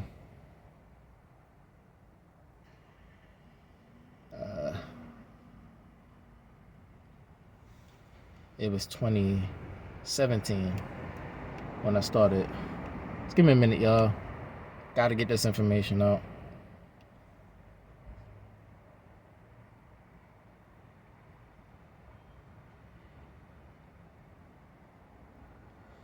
I think she was about 10 years old, going on 11. Like about 10 years old, going on 11. It was the last time I seen her face to face. Actually, that wasn't the last time. But when she was there, I was there. And I tried to rekindle again, because Kirsten is calling me, Ray, you need to talk to Nalani. So I come popping up, and Aiden is there. Like, Aiden is there now because Kirsten has a baby by somebody else named Aiden. But it turned out that when I was in the Philippines, my brother Derek had sex with Kirsten, and it might have been his baby. So Aiden might be my brother's baby. And so I was like, what the fuck? And so he's apologizing to me while I'm in the Philippines. Oh, I'm so sorry, man. I just care about my baby. I'm like, it just showed me how immature he still is, and don't know how to keep his feelings in check and shit. Or maybe he just still think with his dick. I don't know. Whatever it might have been. But I was like, man, whatever Kirsten I had going on, that's long gone. If you got feelings, I'm thinking like, if you got feelings for Kirsten, I'm not your issue. Carradine is your issue still, because Carradine always gonna be there popping up. No matter what guy she might get with next, it's always Carradine popping up. So she ain't gonna do it but break your heart next. Like after she broke mine. It's not gonna be nothing new. I really can care less. So I just was like, all right, well, whatever, So I'm looking at Aiden, like Aiden might be, his son or something like that. So I'm like, whatever. I'm just here for Nalani, because whatever we got going on is something that is only about Nalani. So I would come all the time and, help Nalani with her schoolwork, And then she would show me the new math and stuff. You got to do this. And I'm like, how the hell? How you do math like that? She teaching me the new way they do math and stuff. And Kirsten like, I told you that's different. I ain't never do math like that before. Just I'm like, all right, whatever. I'm like, well, teach me the way you do it. Like this, and like, oh, okay, I see how that works. Like, okay. Let me show you how we do it. No. Like, okay. So like, trying to show her two different ways, but at the same time, it was like helping her with her work and still coming up with the same answer, my way and her way, and we just, teaching each other at the same time, learning. Her new way, and she's learning her own work and stuff like that, doing her homework and stuff like that. So I'm trying to be, every time I see her, I'm trying to leave a lifelong mark, like, because I don't know when the next time Kirsten is gonna block me, push me the fuck away and shit like that. Every time the FBI call her to be like, call Ray, then I come around and shit, and so they just be, using her and shit. So I'm like, I started catching on to that shit, like, They only call me when certain times. They probably like, they're like, man, So I started catching on to that shit. Like, man, let me leave lifelong, something. So while I'm helping her with her homework, Nalani, I'm being funny as I could be. I'm like, yeah, so you do this and you carry the yeah over to the yeah, and you do this and you bring down the yeah, and then you get a yeah. I'm just being funny, saying anything. But I'm still making sense, and so I'm just going overboard to make her laugh. Like, you doing too much, right? So I'm making you laugh, but you still laughing, right? Because I know she's mad at me for not being around, right? So she's still too young for me to tell her why I don't be around like that, because she was still young. So I gotta wait still. So I'm still trying to be funny and stuff like that. So I continue on, helping her with her homework, this, that, and the third. I'm like, you put deodorant on? It used to be like, try to make recognize her hygiene and things like that. Like, take a shower, this, that, and the third. My mother would do her hair. And one thing I wanted to do was like teach her how to cook and stuff like that, wash dishes, like, I noticed those certain things like homemaking skills, like washing dishes, cooking. She didn't have those skills. And I wanted to like teach her in a way to make it fun for her, to let her know that taking care of yourself can be a fun thing. But like I said, my mother always pushing me away. My mother never. Then it started turning out that she was telling me that her mother was never there. Like, her mother never was in a house like that. She's always in a house with her great grandmother. So it's her mother, Kirsten, Carlene, her grandmother, and her great grandmother. And so I'm like, man. So you always in the house with your great grandmother? She was like, yeah, I'm always in the house. My mother not here. She don't even live here no more. She lives somewhere else. Da da da da da. And this Aiden is here, and I'm taking care of Aiden. And I'm like, what the fuck? So where your grandmother? She at work. And I'm like, the fuck? So it's like making me feel some kind of way. How the fuck you having children and making your daughter take care of your children and shit? The fuck is going on? So it's like making me feel crazy. Like, yo, I should have definitely signed the fucking paternity papers and took my daughter from her. Like I should have just said, fuck everything. Sign the paternity papers, take her and take care of her, yo. Instead of her be around all of this bullshit. The fuck is going on? So one time, Leilani calls me. She calls me, Daddy. I'm like, what's going on? Mommy not here. There's no food in the house. Whether she was lying or not, I'm not assuming that she would lie to me, right? So there's no food in the house, and mommy gone, and it's me and Aiden. Okay, what you want? I'm gonna order a pizza. So I order a pizza from Papa John's. I order a pizza and have it sent to her house, sent to the house or whatever. And I was like, anybody there? She's like, grandma's here. Her great grandma's there. I'm like, okay, so I ordered a pizza. All right, just when the pizza guy leave out, just get it. Your grandma there, so blah blah blah. All right, so I ordered a pizza for her. She's like, thank you. She let me know when she got the pizza and this, that, and the third. Thank you so much, Daddy. When I would come and visit, I would order pizza too, or whatever. Like, try to, have some food ready or whatever. Then we would play Mario Kart or play the Wii, or we would play app games. The first time I really was getting into app games. The only thing that got me into app games was Nalani. At first, I was like, man, I'm too old for all of this video game bullcrap, man. I ain't into it. But Nalani got me into it. The first game was like dancing lines and then roll bounce. I love dancing lines, and it made me realize that these games are really fantastic. So that was the highlight of us. Like when we would come together, we would play games, but I wanted to get to the point where we could play app games and we can also read the Bible. So I wanted to save time and spend time with her. Like once we get back reconditioned or acquainted, we can play games and also let her know that we now can have to deal with the serious matters of life, like the moral matters of life, like teaching her right ways to live and things like that. So I wanted to instill that into her, both the best of both worlds, and just being there every step of the way for the missed moments to let her know, like, I'm supposed to be here teaching you how to cook, how to clean, and making it fun for you, and let you know this is basic parts of life and hygiene and this, that, and the third, and learning how to douche, washing your pussy out and shit like that, and things like washing yourself, and keeping things clean and washing clothes and doing this and doing that. Just wanted to teach her. But another thing was, whenever I would come around, once Aiden was born, Aiden would always call me daddy too. And it just was like, it's going too far for me, That's going too far for me. You having sex with my little brother. You having sex with my little brother, popping out babies by my little brother, and then you want to be, you want to be calling me daddy too. So I was like, no, that's too far for me. So whatever the case, I just was like, man, I gotta go. I'm not here for Aiden and the other guys that you having sex with and they not wanting to take care of their children too. Already currently not taking care of Nalani, and then Aiden calling me daddy. He don't want to take, whoever the fuck you having sex with don't want to take care of their children. You was just a moment or some shit, a jump off. So whatever the case,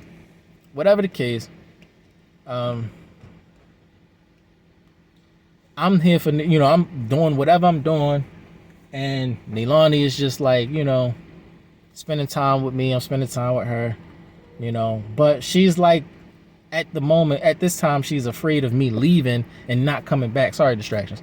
She's afraid of me leaving and not coming back. I don't want to leave, but the thing is, she thinks she got to do some special thing to keep me around, when she not realizing the reason I'm not around is not because of me. It's because of your parents. But because you're still too young and they'll lie to you, you think I'm just running away from you. You're not realizing that they're the ones that's pushing me away. So, whatever the case, it just was crazy, man. We spent a lot of time together watching movies, watching this, playing games, and then doing homework, this, that, and the third. And I stayed the night. I would stay the night frequently and stuff like that when I was doing cable and stuff. I would stay the night frequently or come visit frequently.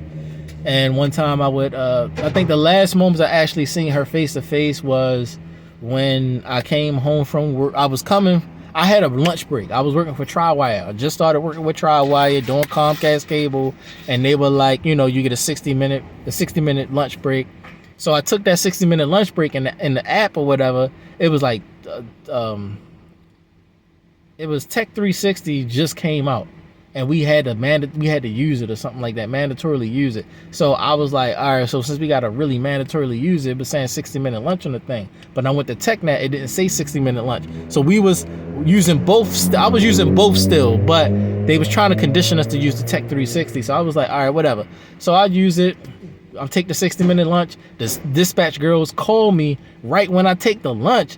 I'm like, I just took a lunch. They're like, but can you go to that 1 to 3 for me? I said, I just took a lunch though. I got something to do, because I was gonna use this lunch break to go do what I needed to do.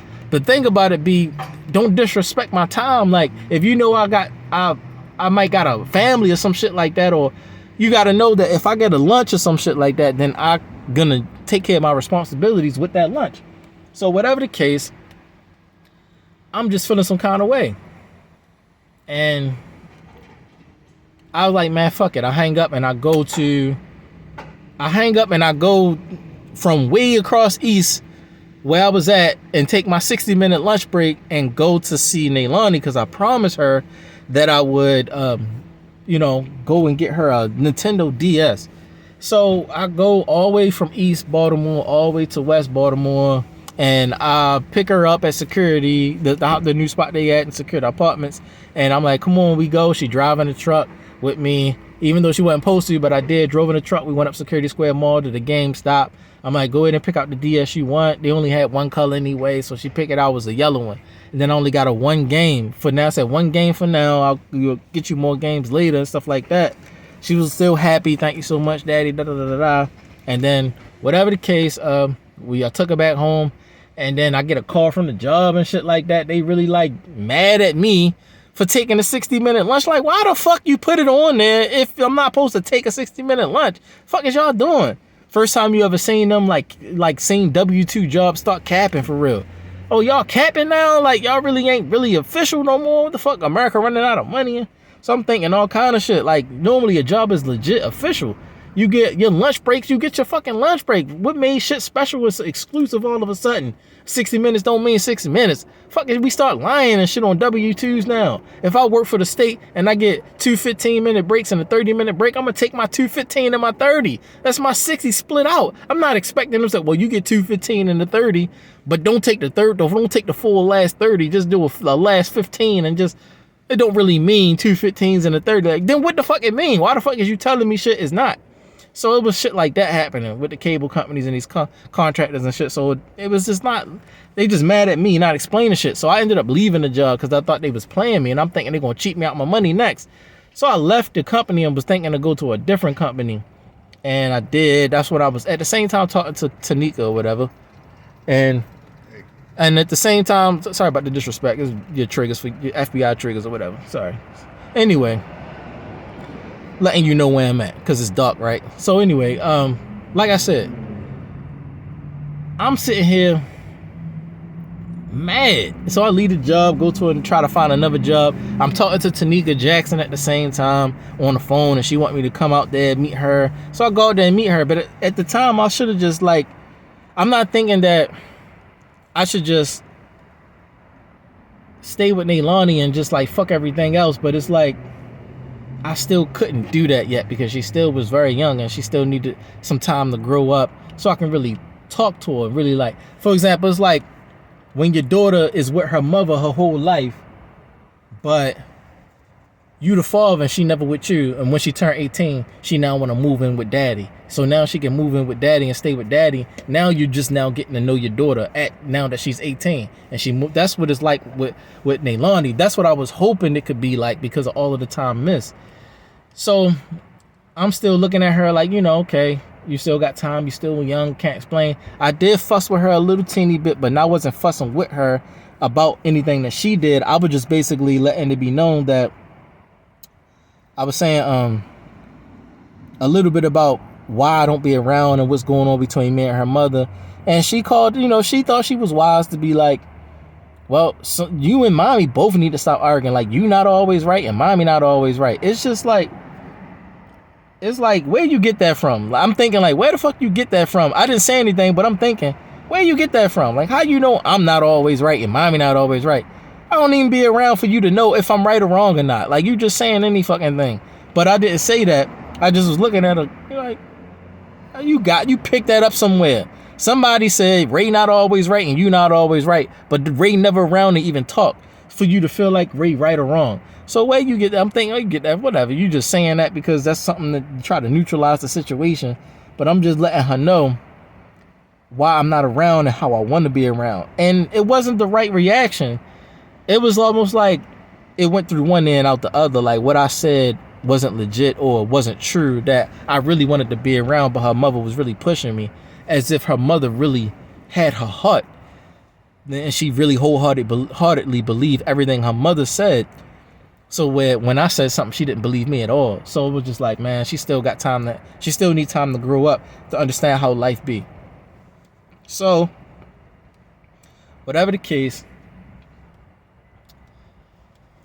you know, that was the talk we had when I went to go. And of course, the FBI bullshit. They be listening to your phones, your cameras and shit. Then they start popping the fuck up and shit, protecting each other and shit like that. Fuck out of here.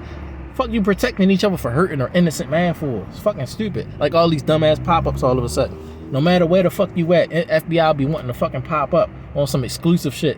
Stop making shit exclusive when people keep being bitter and disrespectful to people. Anyway, it's just disrespectful, yo. Like I don't be knowing and shit. But whatever. So anyway, I'm I'm talking in the car like I'm talking in the car now. And of course they can overhear your shit. So I'm like just talking to her, and then, you know, Carlene pops up with Kirsten. Or I think this Carlene pops up. And so I'm like, all right, let's get ready to go, because Carlene popped me up.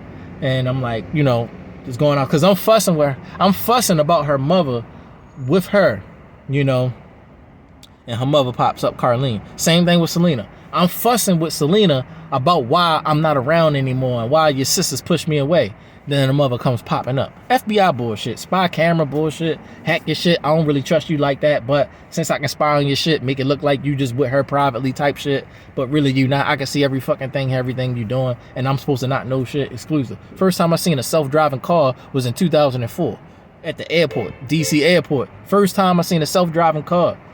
So it's like, I'm not stupid to, like, you know, that shit that you can do. If you got cars driving by themselves in 2004 on some FBI Men in Black shit, of course you definitely by now can, you know, listen to anything somebody say. Even back then, it was like you can listen to somebody from a distance away. A cop car could have like some type of microphone that can listen far distances away and listen to what you're saying in your fucking house. You say you ain't see that on Matilda? If you seen Matilda, the FBI agents, Pee Wee Herman and them, they the FBI agents sitting outside the house listening to a conversation inside the man's house. Like, come on now. So stop acting like I'm dumb. Like, you know, I'm not stupid, but at the same time, I'm not privy to everything. It's just that I'm not stupid. I can identify when shaky shit or dumb shit is happening. You know? So whatever the case, it's too much activity happening right now, but I'm just talking because I'm talking, so everybody want to be fucking famous, getting my fucking camera for it. The fuck, send your one ass trigger and let it be that. What the fuck you gotta send 1,000 fucking triggers? What are you trying to trigger? This person, that person, that person? The fuck y'all work for the same company for then? How the fuck you got somebody triggering somebody in fucking Lebanon, and then somebody triggering somebody in fucking Baltimore, and somebody triggering somebody in fucking Ukraine? The fuck y'all got people triggering people in different fucking states and countries for? Just be one fucking person, do the one fucking trigger, and keep it fucking pushing. Fuck you overdoing it for? Over triggering. So you don't trust each other, about to kill each other or something? Crazy. Anyway, safe house ass shit. Work for the same damn company, but you about to kill each other. Anyway, yo, it's dumb. Only reason y'all come together because there's one ass person that's not exclusive to the shit that y'all part of. So all y'all can come together for this one ass person, but y'all still don't trust each other and shit. The fuck? Anyway, off that. Cause I be getting emotional, y'all be just fucking with me. I'm trying to get the information out. So, off that.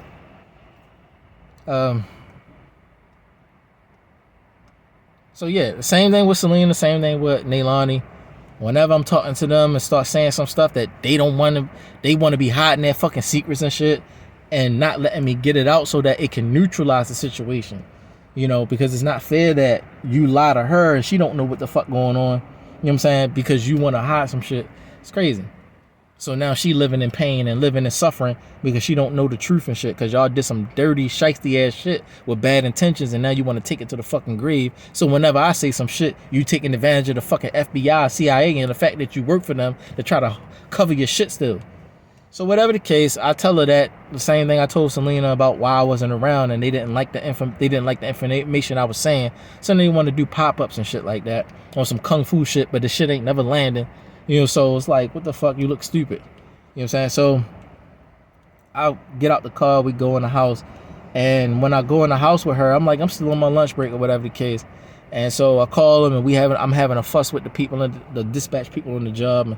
And, you know, I'm like, you know what? I don't even want to work. You know, I'm just like, you know what? I'll just bring the truck back to my, you know, stuff like that. I ended up losing my job right there, sitting right there. With Nalani. After I got her the DS, I lost my job that same day, sitting on the couch. And Nalani was like, sorry, daddy, it's my fault that you lost your job. I was like, nah, baby girl. I grabbed her, gave her a hug. No, it's not your fault. It's not your fault that I lost my job. You know, it's just some stuff going on with the job, and people be acting funny. So, you know how it be, you know. And in a way, I wanted to tell her that I know what be going on. The fact that I planned to come meet you, and somebody called me right when I planned to come meet you to try to make it look like it was gonna, like, try to force a broken promise.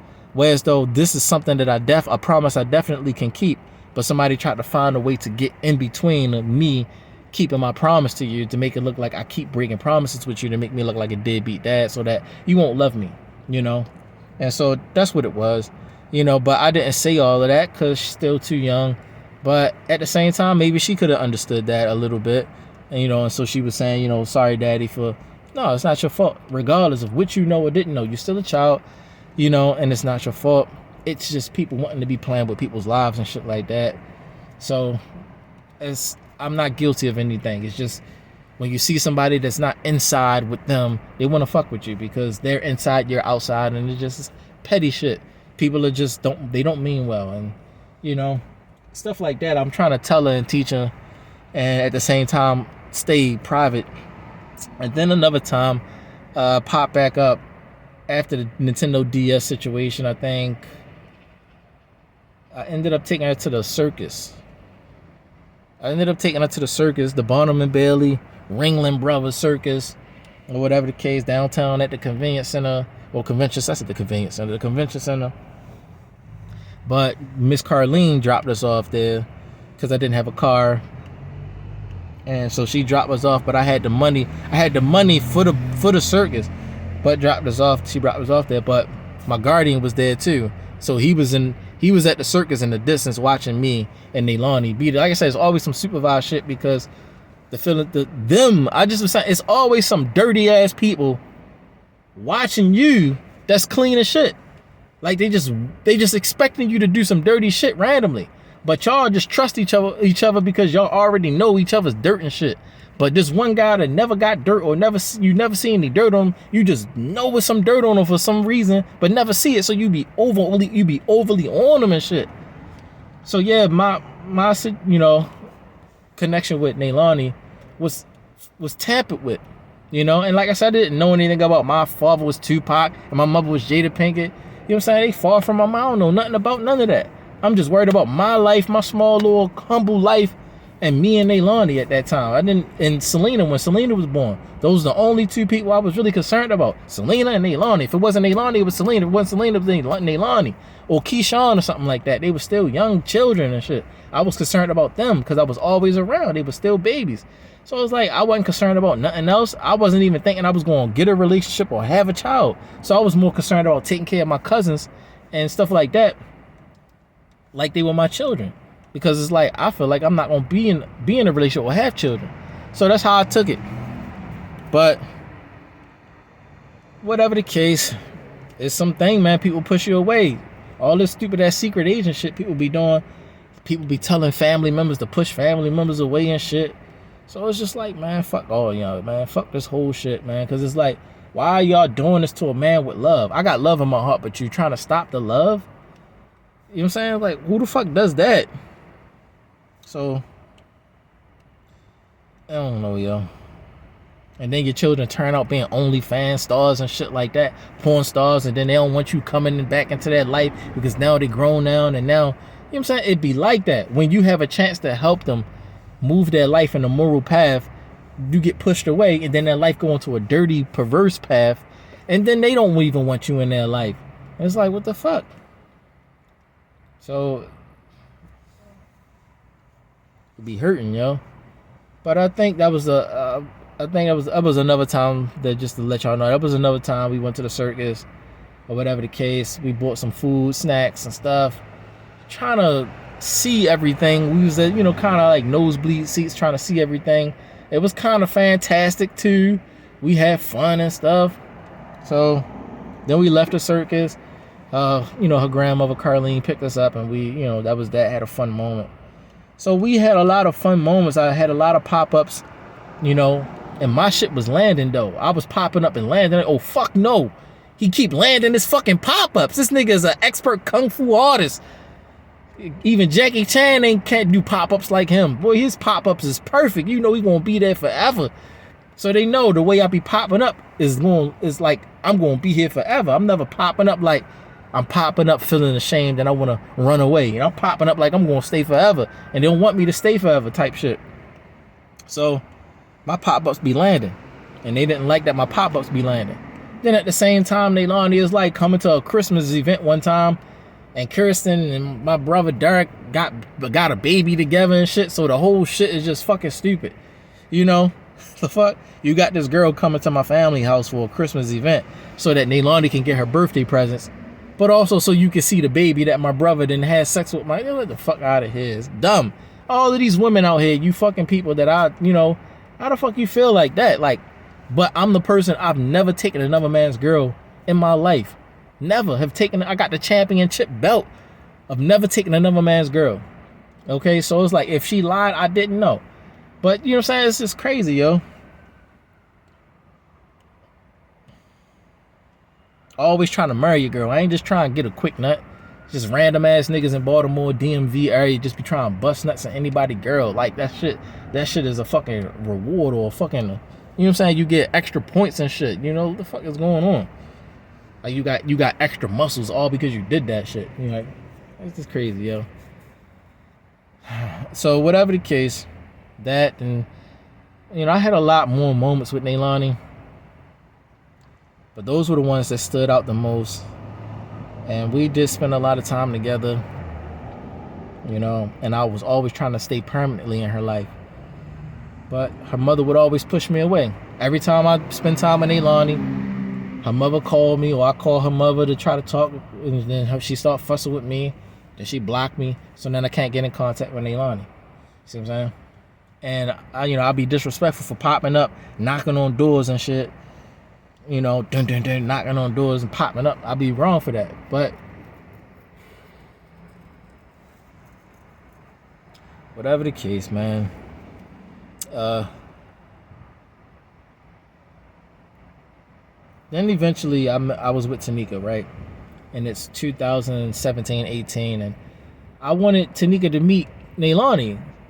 And this is when the first time I realized Nalani started looking at me not like a father, but more like that's my man type of thing, but that's my daddy, like my daddy is my man type of thing. That's kind of how the energy was going. Why? Because I kept popping up, and so you start thinking like, how do I stop him from popping up, and I keep him there.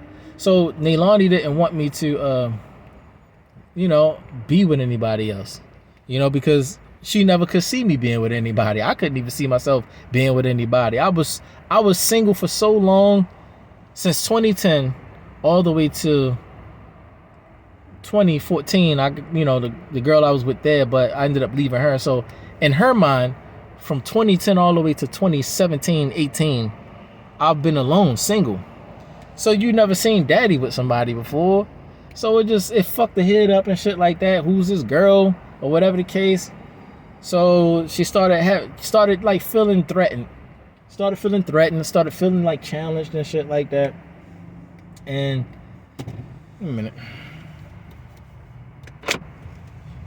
So she started feeling threatened and challenged, and didn't really want to be around Tanika or whatever. So she didn't want to really be around Tanika and stuff like that. But we had came to visit, and I came up with we had the Chevy Equinox. Then I also came to visit Jade to kind of like want her to meet the people that I just wanted her to meet certain people or whatever. And I didn't want to keep secrets from her. It wasn't like I was trying to throw something in somebody's face or nothing like that.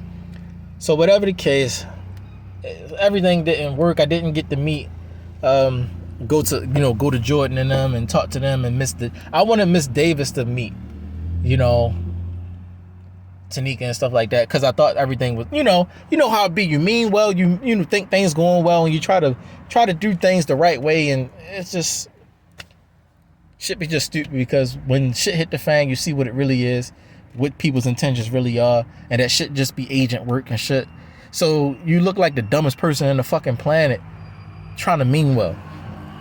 So that's all it was. So with Miss Davis, it didn't work, but I did talk to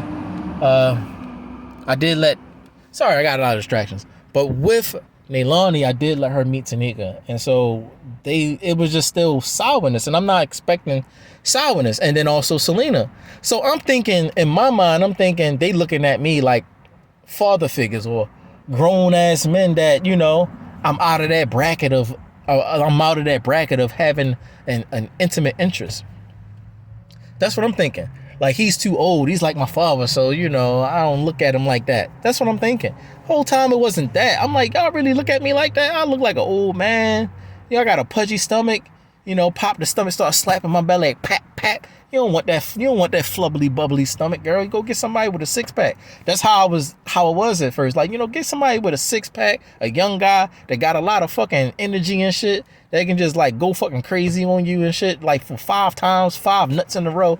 Go find somebody young. I'm too old. Like stuff like that. You know, is how I'm like not expecting them to be looking at me like that. But that's what ended up eventually happening because I wasn't around. You know. But I kept trying to be. And so the same with Selena, the same with Nalani. And I guess Andrea. But Andrea is another story. Oh my gosh. But Nalani is what this story is about. It's a person, the little girl that you see in the picture. So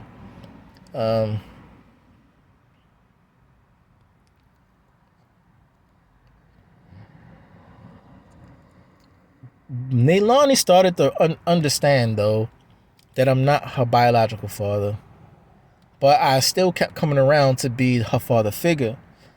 But she didn't want that. She wanted something more intimate. And so I was still not willing. I still did not see her like that. I only had a fatherly love. Like, I could not do it. You know, I just couldn't do it. And I'm like, yeah, you know, I'm like 30-something years old. She's like, well, you ain't that old, daddy. Like, stuff like that. Like, I'm not that old. Like, what you mean I ain't that old? Girl, I'm girl. Like, what the hell? You know, so it started being funny. But also, I stopped having... I completely wrote Kirsten off because she's fucking my brother. So it just was like I completely had no feelings for Kirsten at all anymore. I had no feelings at all. Kirsten kept trying, though. Like, stuff, I come to see Nalani, Kirsten to lay on the... You know, like, you spending the night? I'm like, yeah, I'm going to spend the night, you know. Because, you know, Nalani want me to spend the night. I'll spend the night with her for the night. Then I got to go and stuff like that. And trying to rekindle something. Watch a movie, play the game or something like that. Order some pizza or cook, show her how to cook. Stuff like that. Innocent stuff. You know, because, you know, everybody's there. You know, her grandmother's in the one room. Her great-grandmother's in the other room. Kirsten's here. Aiden is running around. So, you know... I'm like, yeah, we can spend time together. Aiden, I try to get jiggy with trying to spend time with him, but I never could embrace him because it's like, who was Aiden? You know, like, who's his father and stuff? Like, it just was that carrying situation again. But with Nalani and I, it just was more like I wanted to wait. One time we were playing, and she hit me in the face with a red ball, and I let her. I accepted that because I'm like, you know what, I don't deserve that. But I'll receive it. I'll take it from you because you're emotional. You want to know where I've been, where you been at, daddy, you know, stuff like that. So you throwing stuff at me and shit. Mad, not knowing that it's your mother that you need to be mad at. Everybody else you really need to be mad at, but you're not believing that, though. Because, oh, no possible way Auntie Amanda or no possible way Aunt Tammy or no possible way, you know, that your mother could probably get you, but no possible way that Grandma Carlene or great-grandma would lie to me. You're not thinking that. The day you find out will destroy your whole swogie. Your whole soul will get fucked up when you realize that, yeah, it's just them lying like that. Wow, I didn't believe, like, because the same thing with me. Live my whole life, found out my own family, don't fucking, you know, it's just that, yo. And it fucked you up because you don't got another family. So, whatever the case, man. But I did realize that Nalani wanted to keep me in her life, trying to use intimate means periodically along the way. But her being still young, I'm trying to figure out how to say things to her. Because when you're a father and you have a daughter, and your daughter think that she can have what mommy has, you don't run away. You teach her. You don't let them push you away. And that's not, people shouldn't push you away or use that as an excuse to push you away. You're supposed to stay and teach her, because if it's not coming from you directly, she's not going to receive it. She's going to fight against everybody, you know, in the whole existence, believing that they just trying to push her away from daddy. But when daddy comes out and say, no, everybody's right, daddy, you can't have daddy the way mommy, and then she'll cry or whatever the case, but she let her get it out. And once she, okay, you know, because daddy said it, you know what I'm saying? Not because everybody else. She's going to fight and be an enemy to all y'all. So the same thing with Selena, the same thing with Nalani, and even my daughter Nabina. She thinking she can get, what mommy get. No, you can't have what mommy have. You can't be doing that. No, girl. But you think you can because daddy take care of mommy, daddy take care of you. So daddy give mommy a kiss, you want a kiss too. You're not thinking it's wrong. You just seeing it, not thinking that you're not supposed to have it too. So you got to teach children, no, you can't have this like mommy have it. Daddy will feed you with his hand and a spoon, but mommy can eat from daddy's other parts. Mommy get it directly from the source. So that's what you got to teach. But Nalani not being my biological daughter and Selena not being my biological daughter, she's my cousin, it can go either way as they get older, And Nalani being in college now and things like that, and her, I think she's a lesbian or something like that. But her going the path that she went, the last time I seen her was when she was 13, I believe, and we was at the circus and stuff. And then eventually I ended up seeing her and online and stuff, and she's on a soccer team or something like that. Like, okay, the soccer team, I want to be there. Like, I'm mad I'm not there being extra. Like, oh my God, she got her. I want to be extra. So she could be like, Daddy, shut up. Like, oh my God, he's embarrassing me. Like, that's what I want to do. I want to be there for those moments so she can know I'm there. Like, she crossed her ankles. I want to be extra hype. Her ankles. And all her friends be like, is that your father? Like, yeah, he just been extra. Like, why? And they laughing and stuff, and it also lets her friends know that, your father really love you. It's just something going on with your family, your mother and them, because when your father around, so I'm not around because the friends are, Kirsten be on it, shorty. She a ninja about it. She be looking at stuff like, she look at every situation in the way to where it can make her look bad. And that's the only way she analyze it. So if I'm around Nalani and she's in high school, and she's about to graduate, she's in college now, and she on a soccer team, whatever the case, and I'm there at the games and stuff, her friends, though they are in young womanhood, they can still be young and still look at it like, your father really love you. They can see, they get old enough to analyze and assess that he really love you. It's just something else going on. See what I'm saying? So that's why I'm not around anymore.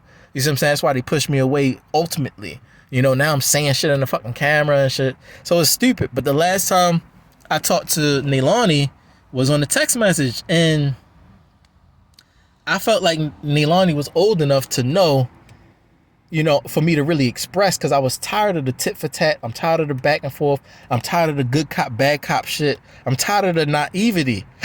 Excuse me. I'm tired of the naivety, like her just being naive and knowing, but it's like, at some point you got to understand, like, it's a lot of pain in the situation, and I can't pretend, Nalani. I can't pretend that there's no pain. I have a lot of pain about the whole fucking situation, and, so I just need to express it to you, but you still being, so it was like, you're old enough. So I started saying certain things, and then it went from, well, you're not always right, and sometimes da-da-da. I'm like, well, how you know? And this, that, and the third. I'm like, your mother's not always right. Your mother pushed me away all your life.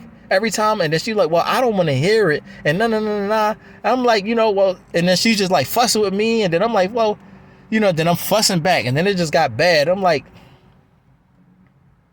and I'm just going off, like, saying crazy, like who the fuck you think you talking to? And it's crazy, man. Like, who the fuck you think you talking to? I'm not one of your friends and shit like that. And you're not going to talk to me any kind of fucking way. And I don't let you talk to your mother any kind of way. You ain't going to talk to me any kind of way. And so it became an argument. Well, I don't, and we cursing each other. And we having an argument through a text message. And I'm just getting crazy. So, but at the same time, I'm like, is this even fucking you? Or is this your mother? Because I just know damn well you're not talking to me like that. So it's just like, you never talk to me like that. I know you're not talking to me. There's no reason for you to talk to me like that. So why the fuck is you talking to me like that? So I'm like, fuck, I'm not one of your motherfucking friends or some shit like that. So I'm just going off on her, like, and that was the last time we talked, because I'm trying to help her understand why I'm not around, why I'm trying to be around, and things like this and like that, and just shit just crazy. And I'm like, if I'd have fucking raised you, you wouldn't have been like that. You wouldn't have been like acting like an asshole all of a fucking sudden, or acting like shit cool, or this okay and that's okay. You wouldn't be acting like that if I raised you. You know what I'm saying? You would have way more fun. You would be way more upstanding as a woman. You would lose none of your qualities and capabilities that you have now. It's just that having the best of both worlds, me being in your life and your mother being in your life, it would balance out better. You know what I'm saying? So like, you wouldn't be like that, you know, talking to me like that. Like, I remember when your mother would call, that's how I was talking. You know, it's like, I remember when her mother would be calling me, talking about, you need to get your daughter because she fussing with me and she being fussy and blah, blah, blah. But why you being fussy with me? Like, how the fuck, like, why can't I call your mother and be like, why your daughter fuss with? Like, is it really you? So it just was irritating because I don't know who it really is. You see what I'm saying? I don't know if it's Nalani. I don't know if it's her mother. So it's just fucking me up. So I don't know the last time I talked to Nalani, you know, if it really was her or not. But she's blocking me and shit on social media. So I'm assuming it really was her, you know? So her being in college now, no, you don't hate me. You're just mad as a motherfucker, you know, because daddy is not here. And then you also mad as shit because I had a girlfriend. And it's like, you never seen daddy with a girlfriend ever. Since when did daddy have a girlfriend? You know what I'm saying? So it's fucking your head up. And you like, fuck that. Like, no, that's my daddy. He's not gonna spend money on this chick. And you should, so it can fuck you up. Never seeing me with somebody, now all of a sudden seeing me with somebody. As if I'm supposed to be single with some shit my whole existence. You know, that's how I'm looking at it. Like, y'all think I'm supposed to be single with shit? And then when y'all get in fucking college and shit, y'all get boyfriends and y'all got relationships. Y'all in whole fucking relationships, losing your virginity and shit like that. Getting smashed out 5 times a day, every day. You know what I'm saying? You smelling yourself now. You now first time now having sex and all this and all that. So you know what I'm saying? You supposed to be fresh out the gate, but I'm supposed to not be looking for love. Like, why would make y'all think that? No, I'm not all over the place. Daddy's trying to do it right. So yeah, it can look funny because also Tanika was young. She was 19 years old, and I didn't want to talk to her. That's the thing that they need to know. I did not want to talk to Tanika. She just kept pressing me and pressing me and pressing me. So in a way, if Nalani and Selena was there for me, and I wasn't pushed away, and I was talking to Tanika, and I was like, that's okay, sis. I don't want to talk to you. This, that, and the third, you too young. I could have, like, talked to Selena or talked to Nalani. I'm like, you know, don't talk to you. They could have, like, why are you talking to my daddy? He's telling you he don't want to talk to you. How many times he got to tell you he don't want to talk to you before you realize he don't want to fucking talk to you? You know what I'm saying? So it could have been like, they could have protected me. Because yes, I need that protection too. I need protection of a woman from a woman, you know, because I never had my mother in my life. So if I had my daughter protecting me, it'd have felt a little good. Like, oh, okay, I got my daughter protecting me. I ain't had my mother, but I got my daughter protecting me. So it would have felt good if that would have happened, knowing that I don't want to stay single. You know, daddy don't want to be single, but you don't want daddy to be with a piece of shit girl, right? So it's like you helping daddy, you know, because then the girl got to be in your life too, and this, that, and the third, and then you're sharing daddy. Like, well, dang, you know, I got to share daddy with this girl when I don't even like this girl. Like, she just, like, daddy giving her all this fucking money and shit, and she got a fucking car and shit, and none of, you know, so then you just start fucking getting emotional, because, like, all the money that is supposed to go to you is going to this random ass smandom. And it's like, Selena the same way. Like, I come in, dang, I ain't got no motherfucking snacks. I'm all out of Ritz crackers and shit. Like, I ain't got no more snacks, no more fruit snacks or nothing. Welch's, ain't no Welch's in this motherfucker. But this bitch, so it can make you emotional. So it can make them emotional because they're not used to me. You know, like I said, I've been celibate for a long, long time. Ever since 2010, I've been celibate. I have not been in a relationship. Now all of a sudden it's 2018, I'm in a relationship. So it fucks your head up, you know. So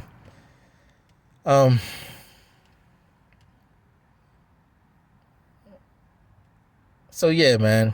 I know it was all of that bound up in one. So it ended up turning into Nalani. I was able to tell Nalani that I'm not her father, but I was trying to say it in a way that I was trying to bring it around right. Like, yeah, I wanted to tell her the whole story, what happened and stuff, and why I'm still here, and the disrespect of your Carradine, your father, how you wasn't wanting to take. I wanted to give her the whole rundown so she can understand why I'm still here, because of the conversations I was having with Carradine that your mother don't know and your grandmother don't know, and stuff I wanted to share with her that's exclusive just for her, so she can understand how to properly view me and see me, and learn how to respect me for just still being around and wanting to be around for her and stuff like that when I never had to, you know, because of since the very beginning when she was 1 month old, you know, her paternity test said I'm not the father. So me still being around is saying I love you so much and it's not your fault that you're born, and I don't want you to be sitting here feeling like you're a fucking mistake and shit like that. No,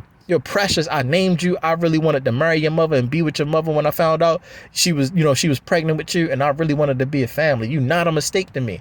To them you might be, but you're not no fucking mistake to me. I love you all the way. So it's like, what the fuck is they talking about? You know what I'm saying? It's like people be doing shit and they be regretting shit. So then they say shit like you're a mistake. And you really should just kept your fucking legs closed and kept your dick in your pants. Like, you the fucking mistake for saying that. You know what I'm saying? So it's like, that's what I want to let her know. They are the mistake for saying that you're a mistake. You're never a mistake. You're here. You know? So, no, Nalani is not a mistake to me. Maybe to them, but not to me. You know?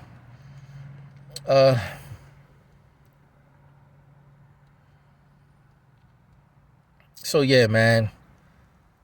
It is a deep matter because Nalani knows me as daddy. She knows me as her father, and so it's no other kind of energy. So no matter how you paint it, what the paperwork say, it's always gonna be that. So it's like I have a daughter, and not seeing my daughter in such a long time, she's gonna get emotional and want to talk.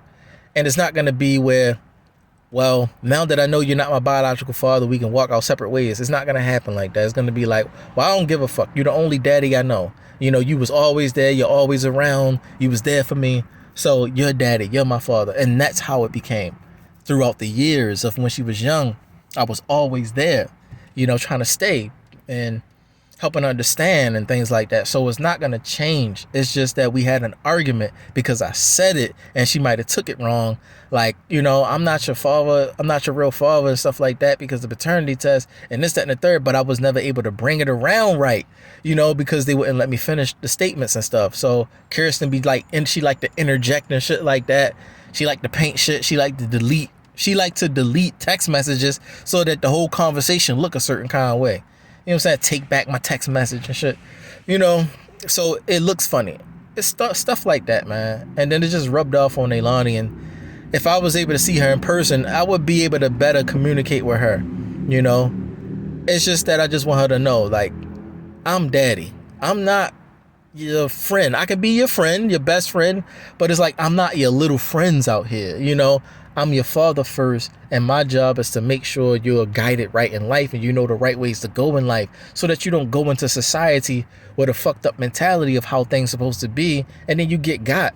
You have Mr. Gerald there that was there, but I'm supposed to be there. Gerald is there because I'm pushed away, and Gerald is there only for Kirsten, you know, and Miss Carlene is letting him come around to see her sometime, and Kirsten is not letting me come around to see you. You know what I'm saying? So it's just like, you know, it's stupid. This stupid revolving ass cycle of bullshit, you know, and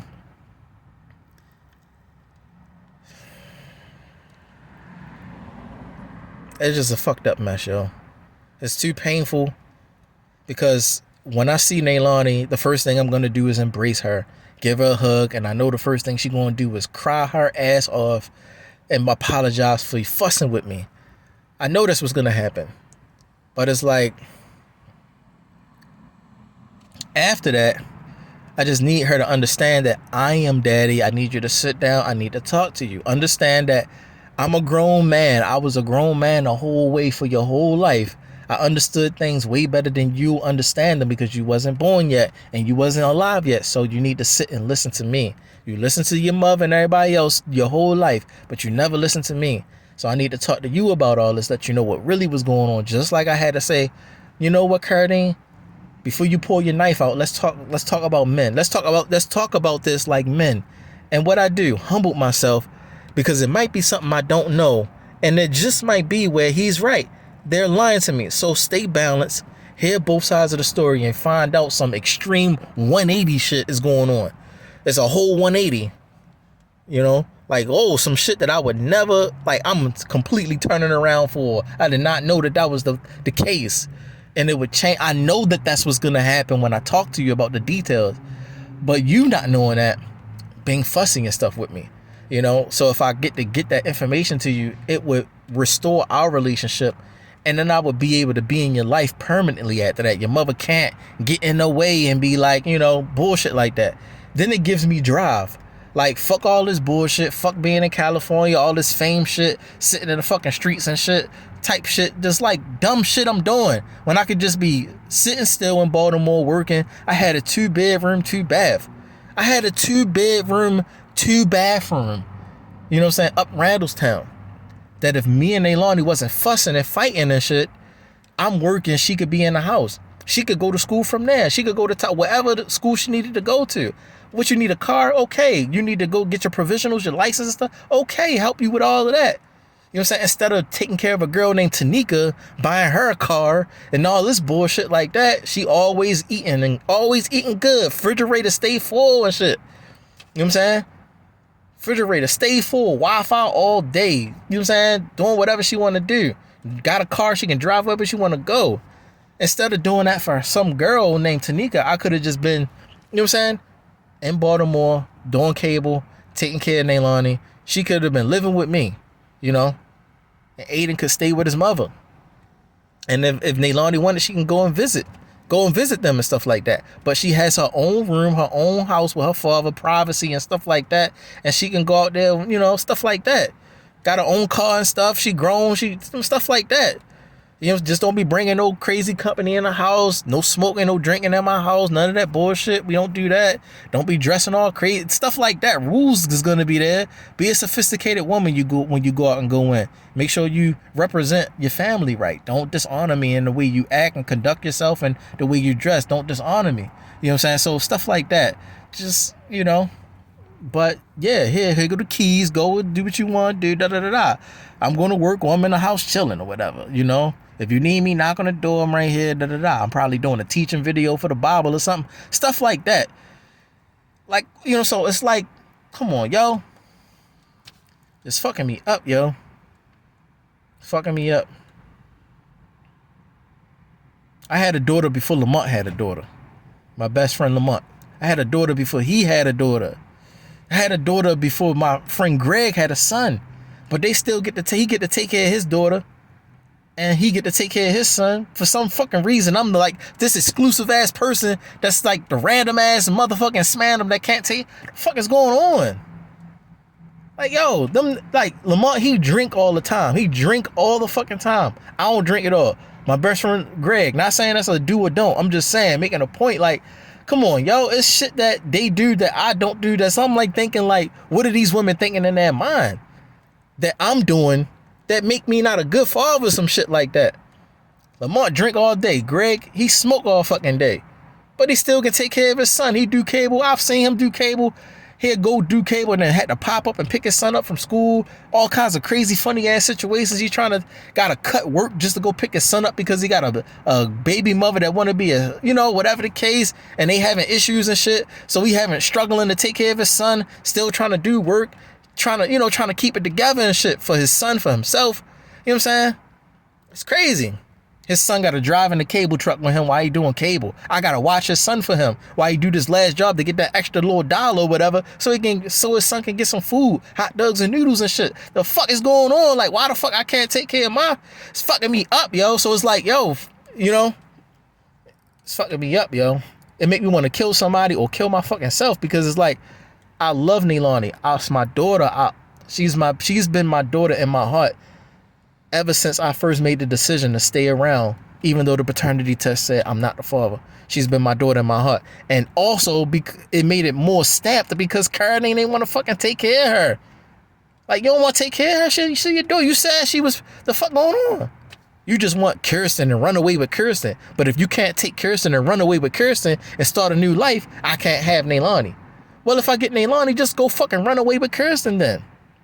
It's just fucking crazy, yo. Instead of keep popping the fuck up. You don't want to take care of her. Go in and start over. I'll take Nalani. It's like now you got Aiden and somebody. It's just all kind of stuff going on. So I'm just fucked up about all this, yo. I'm fucked up about Nalani. I'm fucked up about Selena. And it's like the thing where, like I said, I was at the point of my life, I'm looking for God in my life.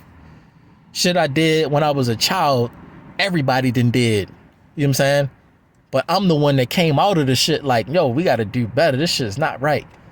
And want to make my life better. Motherfucker still thinking I'm a fucking like what the fuck is thinking I'll touch on girls or some shit like that. Whatever the fuck y'all thinking.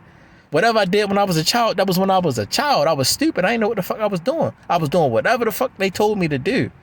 Big kids, girls, big girl kids. You know what I'm saying? Now, you know what the fuck? So how the fuck a woman blame me for some shit women telling me to do? It's like, fuck is y'all doing? So it's like, and then I'm supposed to be the same forever in my whole fucking existence. No, like I'm not supposed to grow up. I'm supposed to stay 10 forever. You know, supposed to stay stupid forever. No. But I grew up. I became mature. I understood life, what I can and can't do. You know what I'm saying? I had to learn those things. What is right, what is wrong, what I can and can't do and stuff like that. And when I learned those things, I, applied it to my heart, my soul, and myself and made that my life. So yeah, I'm now more than capable to raise a child in the way that they should go. You know what I'm saying? So I'm more capable to raise Nalani than Kirsten is. Way more capable.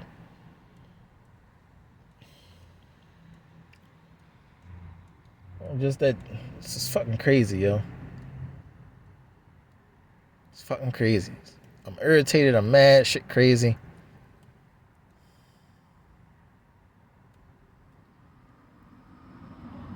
So with Nalani, I know that's just the case with Nalani, it's like right now it's like about time that I be like come back into her life and like really talk about some things now that she's in college and stuff,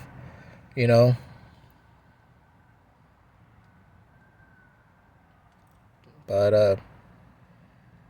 I don't know, yo. People keep trying to act like I'm exclusive or some shit. Like you can't just talk to me. You can just talk to me, yo. You really can. You don't gotta play around or nothing like that. Just talk to me.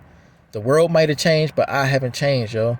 The way people normally talk and used to talk, you still can do that with me. So whatever the case, y'all, I just wanted to say all that. It's been 2 hours I've been talking. I'll never be able to stop talking about this because I really love Nalani. She's my daughter, yo. She's my daughter, In my heart, she's my daughter. Because it's just, and in her heart, I'm her father. But it's just a lot of feelings and emotions and it's a lot of spiciness in between the situation because of Kirsten and her pushing me away all her life. So it's a lot of spicy. It's a very sensitive situation, and I could be on eggshells. Like, yeah, I could go around Nalani, say the wrong thing, and Nalani try to kill me. For real, she'll literally try to kill me, So it's like, like how it is, like her talking to me all crazy. I was on edge. I could literally start snapping back at her like, why the fuck is you talking to me like that? You know how much I love you and how much I've been trying to be there for you? Same way it could be for her. Like, why the fuck do you don't love me? And that it's like that. So it is a father-daughter relationship. That's the feelings and emotions. It's never going to be anything else. And so, the feelings and emotions got so spicy, man, to where, she almost start crossing lines and stuff like that. I'm trying to help her keep it together. Let her know that don't gotta cross no lines, Nalani. You don't gotta cross no lines. Just trying to help her understand. Hold on. You just need to understand. I love you. You don't need all the extra shit for me to love you. I love you. You just need to know I love you. It's just that shit going on, and I can't be around because your parents and shit like that. What they tied to. But I love you. You don't need to be trying to do shit or cross lines and shit like that. If I just do this, he'll never leave me. If I do what mommy do, you don't gotta think like that. You know what I'm saying? So it's crazy, man.